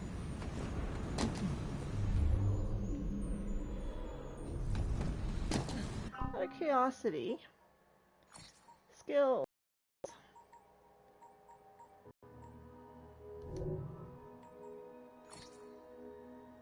Another person. Allies. Robert Topping. Robert Topping, birth July 7th, 1847. Robert Ignatius Topping was born in London on a sunny day in July 1847, which might account for his chipper outlook on life. The fifth child of 8, Topping often had to fight to be heard. With little attention to give to their middle child, the Toppings often left Robert to his own devices, to make his own fun. And though he was generally a content and charismatic child, Robert frequently found himself bored and alone. Alone and regularly daydreamed that someday he might lead a more exciting existence. One day, though, he could never have predicted that a longing became a reality. On a family outing, out in the market, little Robert wandered away from his siblings and was quickly lost in a maze of back alleys. Tired, confused, and unable to find his way back, He finally fell asleep in an empty crate. Upon awakening, he discovered that his crate-cum-cradle had been relocated to the mobile stores of a traveling circus. An unlikely story, perhaps, but one Robert today insists is perfectly true. The young stowaway, or runaway, found the nomadic lifestyle of the circus performers thrilling and elected to remain with them for several years, escaping the family home to amass all the knowledge that acrobats, harlequins, and ringmasters had to offer. When eventually the crew disbanded, Robert returned to the city full-time, though the Toppings found the stories of his supposed hijinks thoroughly unbelievable. Ever resourceful, Robert later entered into the employment of his own uncle, whose illegitimate businesses promised another taste of a more exciting life. Today, the ambitious young Topping acts as a bookie for an underground prize-fighting and street racing rings, but has greater hopes for the future. Though he may occasionally fall in with the wrong crowd, he is nothing if not a survivor, and can generally talk or trick his way out of any tense situation. Failing that, he can do some quick juggling.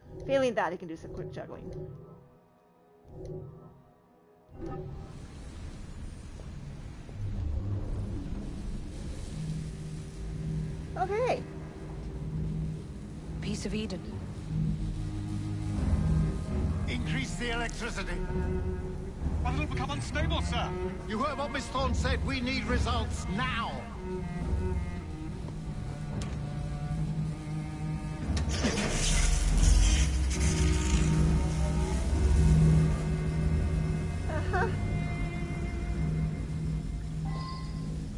That's not going to be good. Quite sure. Under blue light, it goes completely transparent. The cheek of that woman. I say I ought to seize the blasted artifact for Edinburgh. If you don't mind me saying, that would be an exceptionally bad idea. Why? It's God's apple, not hers. I would display it in public. Darwin would be vanquished. Banished in shame for the blasted galactic.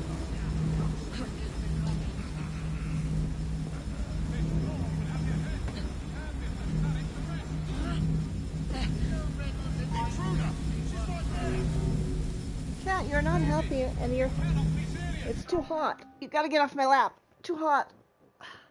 Once we unlock the artifact's secrets, the Templars' grip on London will be lost. The assassins will fall, and Darwin will be little more than... Options. I don't think I've got my subtitles on.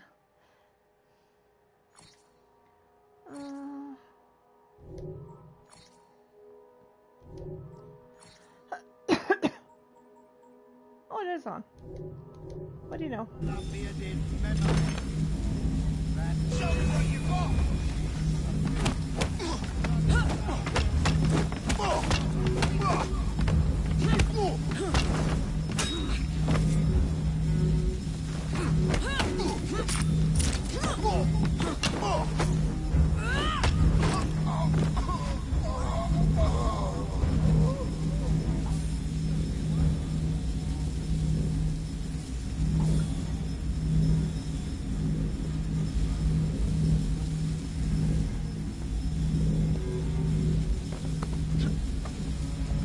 I know there's a chest somewhere that I'm not necessarily going to bother finding.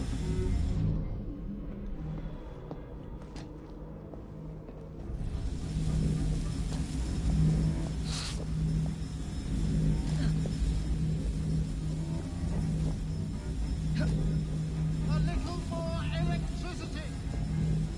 Up there, it must be kept stable. Take note of its hue. And he's dead. It is time to lay down your head, Sir David Brewster. But I have so much more to discover. Do not be afraid. I'm not.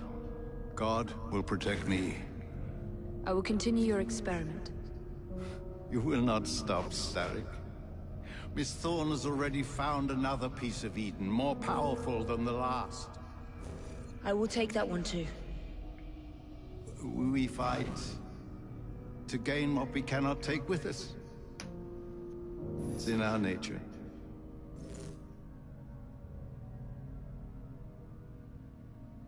Okay. And there's the symbolic feather.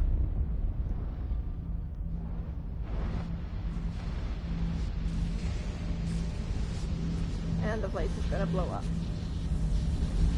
Because he's increasing power.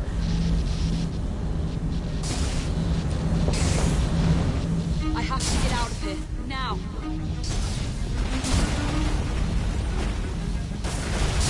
Wait. Oh, crap.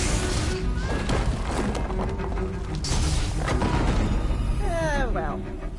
Bugger. That was an interesting death scene. Supposed to just flopping on the ground dead.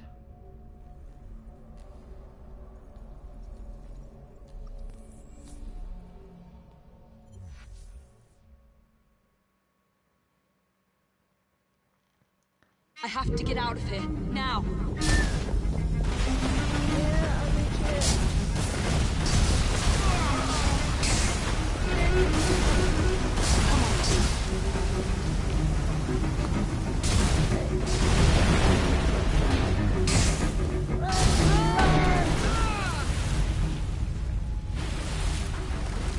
Keep going. Slide. That was far too close. I must find a way out. Hey, not if you keep doing the camera that direction, I won't.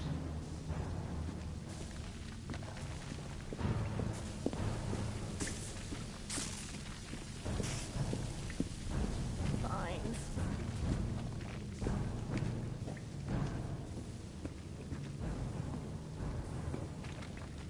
I can't see anything.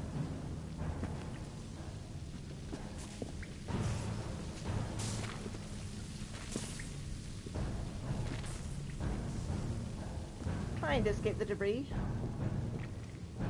It's hard when one can't see and one doesn't know.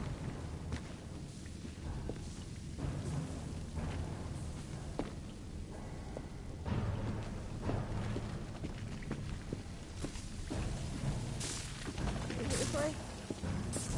Oh, well. That was stupid of me.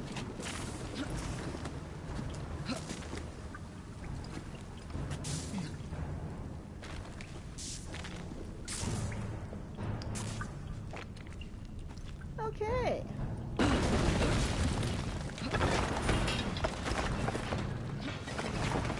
Nearly through.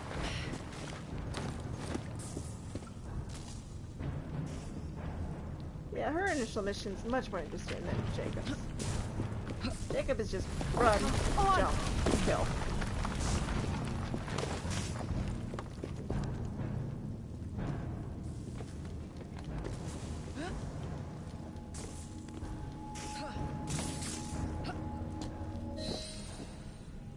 Okay.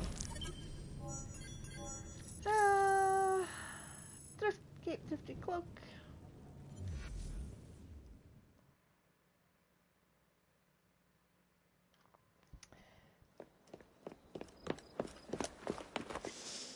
What was that explosion?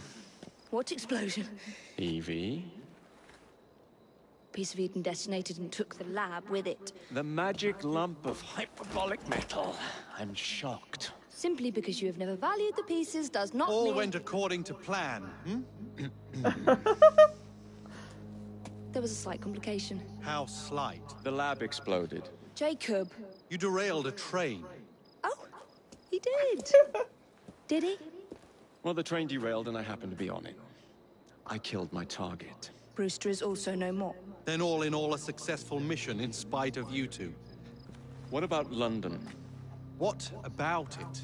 We're wasting our time out here. You know as well as I do that London has been the domain of the Templars for the last 100 years. They are far too strong yet. Patience. The Templars have found a new piece of Eden. Patience.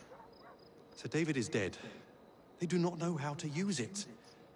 The Council shall guide us. Sound advice that your father would have seconded. I shall see you back in Crawley. Patience, Evie. Ah, the gentle sound of opportunity passing us by. So what's stopping us? London is waiting to be liberated. Forget Crawley. Father would have wanted us to listen. Father... You could continue his legacy in London. Freeing future generations from a city ruled by Templars. You know, Jacob Fry, you might just be right. Then shall we? Yes. Let's. Onward to London.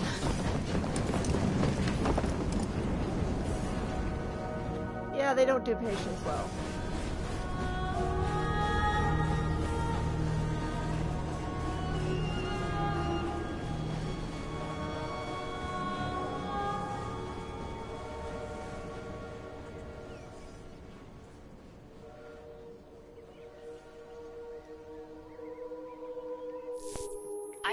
I know. You've only had a taste of our latest acquisition from Abstergo. But I want to check in on Sean and Rebecca. I still think attacking a Templar is a mistake.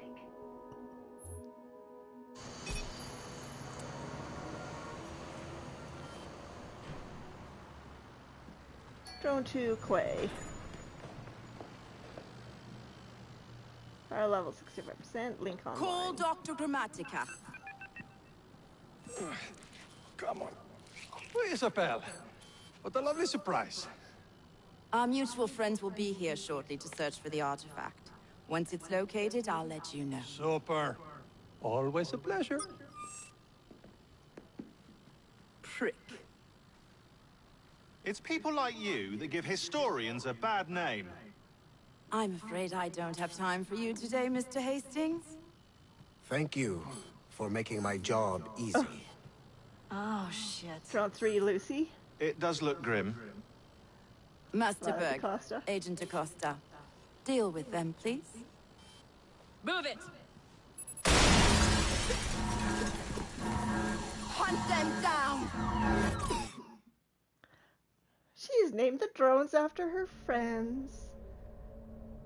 All they had to do was wait for you to search the data. Their little stunt has put the whole operation at risk. You need to synchronize Jacob and Evie's memories. Find something that puts us ahead of the enemy. Time is of the essence, and lives are now clearly on the line. Good luck. Well, I won't be doing it tonight.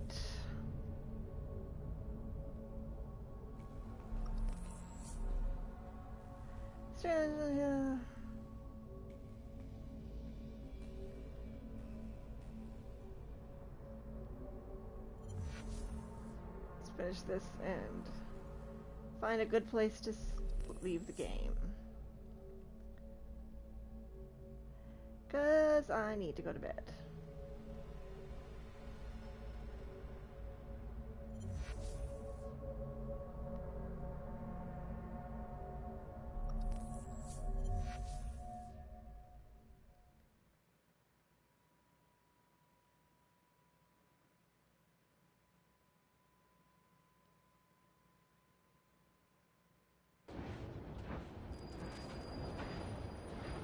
Whitechapel, London, 1868. I've never seen so many people all at once. Churning seas of London. It's just the way Father described. Now, to find Henry Green and formulate a plan of attack against the Templars. Is Mr. Green again? The assassin watching over London? Did you not listen the first 3 times? Listen to what? Oi, watch it. Beg pardon, sir. Oi! Come back here, you filthy dipper!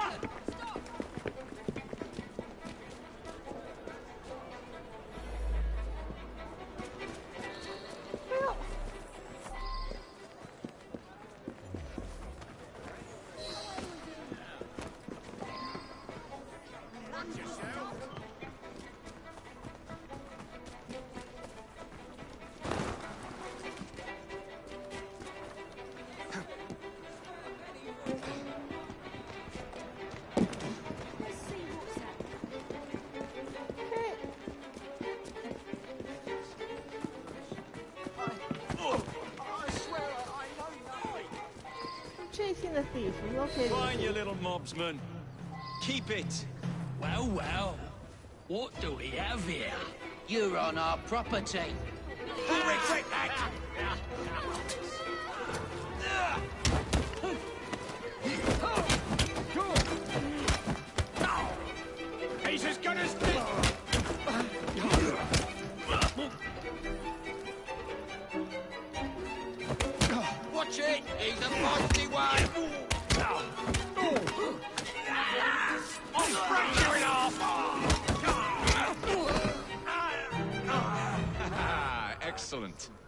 What else does London have to offer?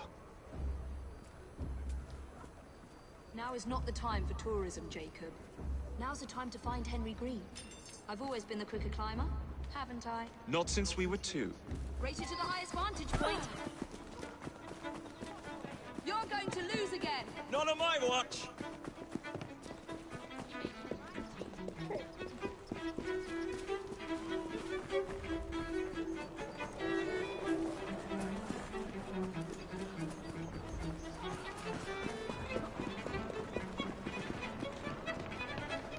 Up you go.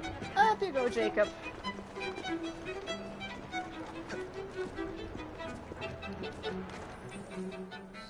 Where is Mr. Green's shop located? It was marked on Father's map. 2 assassins. Equal in height. 1 female, 1 male. 2 decades old. And those devilish smiles. You must be the Fry twins. And you are? Henry Green, at your service. I was sorry to learn about your father's passing. Thank you. What can you tell us about Crawford Starrick? I suppose the Council desires news. London must be freed, to provide a better future for all of its After this citizens. cutscene. Well, thank goodness the Council saw reason and sent you to aid us. Yes. Thank goodness. Unfortunately, I am the bearer of bad news.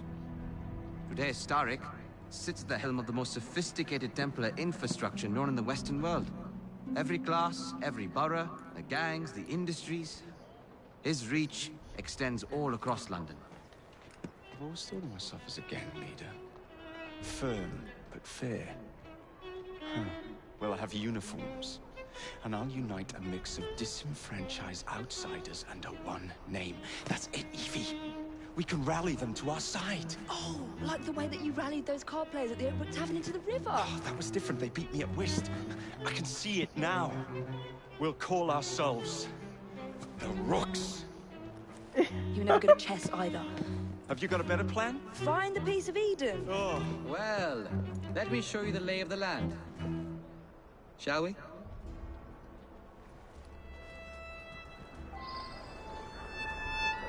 Fine, we'll synchronize. Climb the chimney and see all of London for yourself.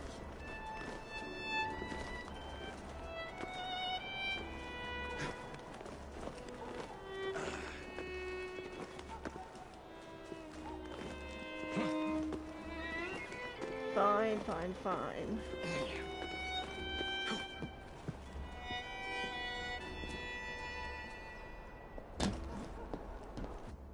Look at what Starrick has done to the city. Whitechapel is riddled with crime. Child labor, despite regulations. A gang known as the Blighters overruns the streets. And Templars manipulating behind the scenes. As in all the other boroughs, we need to return this city to the people who built it in the first place. We will free London from Starrick. You have my word. And my Rooks. Miss Fry, your passion is inspiring. Come. Let us return to my shop, and I can bring you up to date on the rest.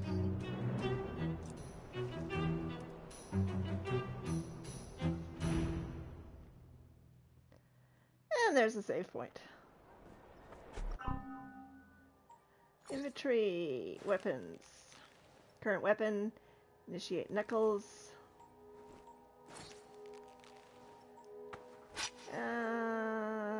Cane sword.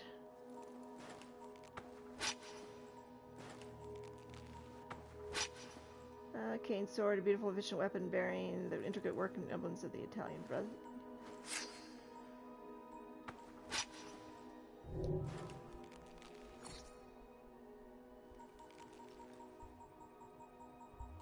So we have knives, we have cane swords.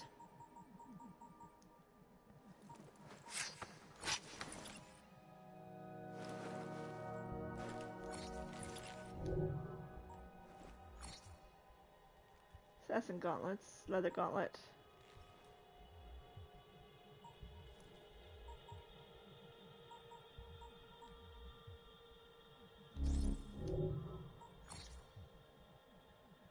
Leather belt, initiate belt.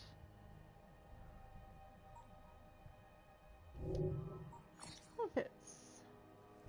Simply Jacob, gunslinger, outdoorsman.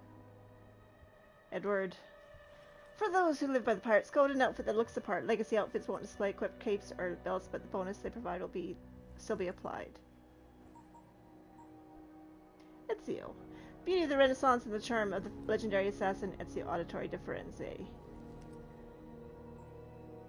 Huntsman's outfit.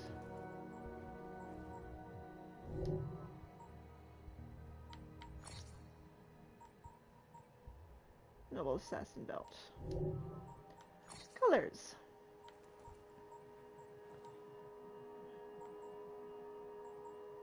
Flowers. Gold. Beige. Ubisoft blue. Teal.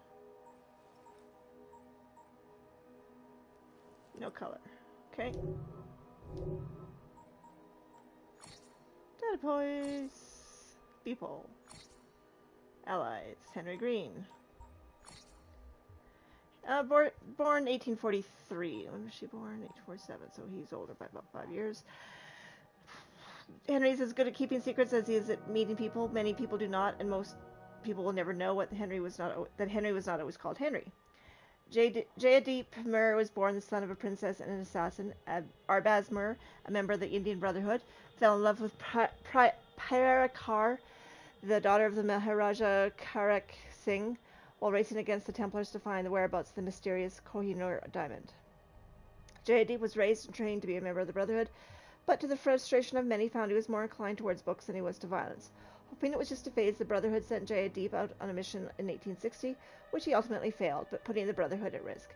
Jayadip was then invited to England for a more suitable mission. He left home, but was ever hopeful that someday he would return, having proved to be a capable field agent. Over the course of his time in England, he adopted many fake identities, but he came to love the simple, curiosity shop-owning Henry Green. Henry, a name that he heard often, and green being the color of his hat at the time. Having made connections throughout London, he provided extremely useful upon the arrival of the assassin twins Evie and Jacob Fry. For them, he helps their quest to bring down the Templar control in London, having consumed as much information about the city as humanly possible. While both sincere and hardworking, Jayadip has a human side to him that many in the Brotherhood simply do not. The Rooks. Essential part of the English system. The underworld, in an attempt to unify the street gangs under one regime, the Templar Order created the Blighters, an attempt to remove any opposing forces to their cause. The Clinkers of Whitechapel, the last remaining independent gang in London, fought in vain against the mighty oppressors. Eager to turn things around, they welcomed twin assassins Evie and Jacob Fry into their circle. Proposing a new idea to take back the streets of London from under the Blighters' feet, the Clinkers took on the identity of the Rooks and decided to fight under the guidance of the Fry twins. Their main approach to undermining the Blighter influence is to sabotage their hold on different areas in the city, such as Blighter-owned factories and strongholds, and then challenge them to a final fight for the territory in a gang war. Nowadays, London doesn't really have street gangs like these. It's got students in bright jackets carrying clipboards who stop you and demand your credit card details instead. Police. Before 1829, London did not have a unified police force committed to the investigation and prevention of crimes. Sure, they had constables, but their sole responsibility was to bring people accused of a felony to justice for the peace for deliberation. This system may have served them well before the Industrial Revolution, but the surge in London's population meant a surge in crime, and the government needed to respond. The Metropolitan Police Act of 1829 saw the creation of what is commonly known today as Scotland Yard, a unified police force that answered to the Home Secretary. An extra 1,000 officers were hired, in addition to the 400 officers already employed. They were given uniforms, and for the first time, police work was made a full-time job. These new officers were derided by Londoners who saw the Metropolitan Police as an infringement on their personal lives. Crime is a tough habit to break, it seems.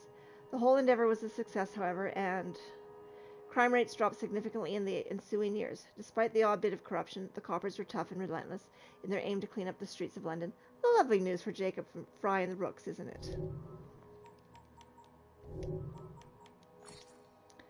People.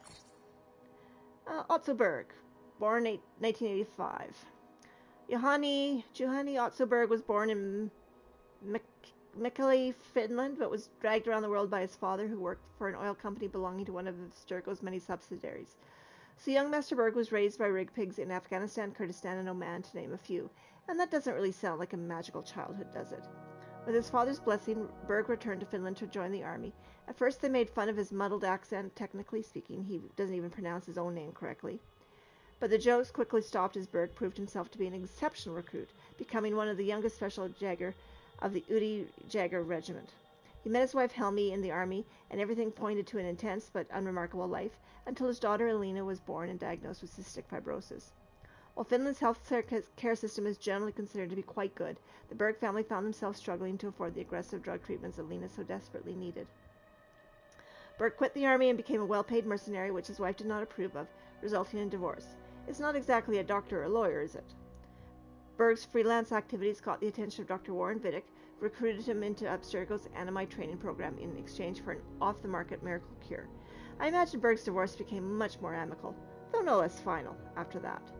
Just as he did in the army, Berg showed promise early on and quickly rose to the ranks, and eventually won a spot in the inner sanctum of the Templar Order. He was given command of Sigma Team, an elite force designed to hunt assassins. He's been in the pain in the proverbial balls ever since. TL, DR. Also, Berg is a scary motherfucker, and someone actually made a baby with him. Gross, RC. Violet DaCosta. Born 1988. It's tempting to say that Violet DaCosta is an evil version of Rebecca Crane, but then that assumes that you haven't spent much time with Rebecca Crane. Armed, RC. Violet was born in Barrie, Ontario, and completed a bachelor's degree with a double major in mathematics and computer science. Fun times. She was looking for work in the intelligence community when she was recruited by Abstergo to work as a technologist. After the original Sigma team was annihilated in Florence, Violet was also Berg's first recruit into the new version. She serves as a tactical and technological support. Her ability to assess situations and identify priorities means that she's able to tell whom to kill first. Always handy in this job, but not what you'd call a particularly transferable skill. All this also meant that in addition to being incredibly handy with technology, she's a trained killer. Violet's services are in high demand, and she is frequently sent around the world to various Abstergo facilities in order to fine-tune and innovate on various operating systems, network security, and intrusion detection systems. She's a Templar. She's also Canadian. Frankly, both make me shudder. Alvaro Grammatica. Date of birth, 1965. Alvaro Grammatica was a genius from the day he was born in Mexico City. He graduated from university at the age of 17 with advanced degrees in physics and computer science, and went on to develop expertise in mechanical engineering and biology. Plus, he was brilliant at Sudoku. In this wide range of knowledge that made him so valuable to Abstergo, in 2008 he was recruited to work on the Ashiki satellite plexus. In 2009, Grammatica invented the data dump scanner, a software program that allowed an Animus user to relive genetic memories that were not their own. It revolutionized an already incredible machine and paved the way for Abstergo's current successes with Abstergo Entertainment and its Helix Cloud servers. I could do all that cool stuff too, if I was backed by a gazillion-dollar evil corporation, RC. At present, Dr. Grammatica may be our most prominent Templar target. In 2014, he was named as the director of the Phoenix Project, which hopes to use every resource at Abstergo's disposal to fully sequence the first civilization genome. We're hearing from reports that this has caused some strife among the Templar rank and file. The previous Big Shock, Dr. Vidic, knew how to keep the inner sanctum unified towards a common goal. But Dr. Grammatica is more concerned with the work than the human relationships, and that's not limited to his co-conspirators. He often abandons his wife and 3 children for long periods of time while immersed in whatever abhorrent experiment is currently in front of him, like Sudoku.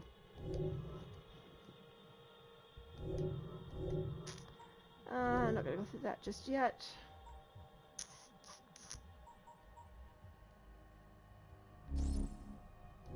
Fine.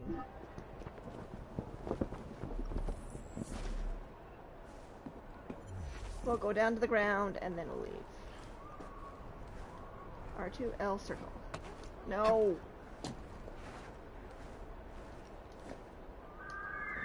And down you go.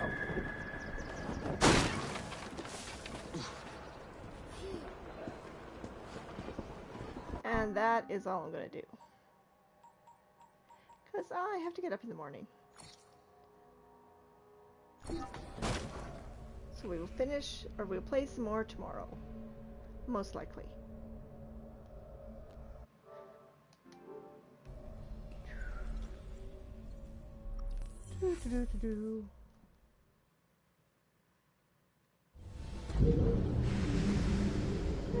There we go. Started! Yay!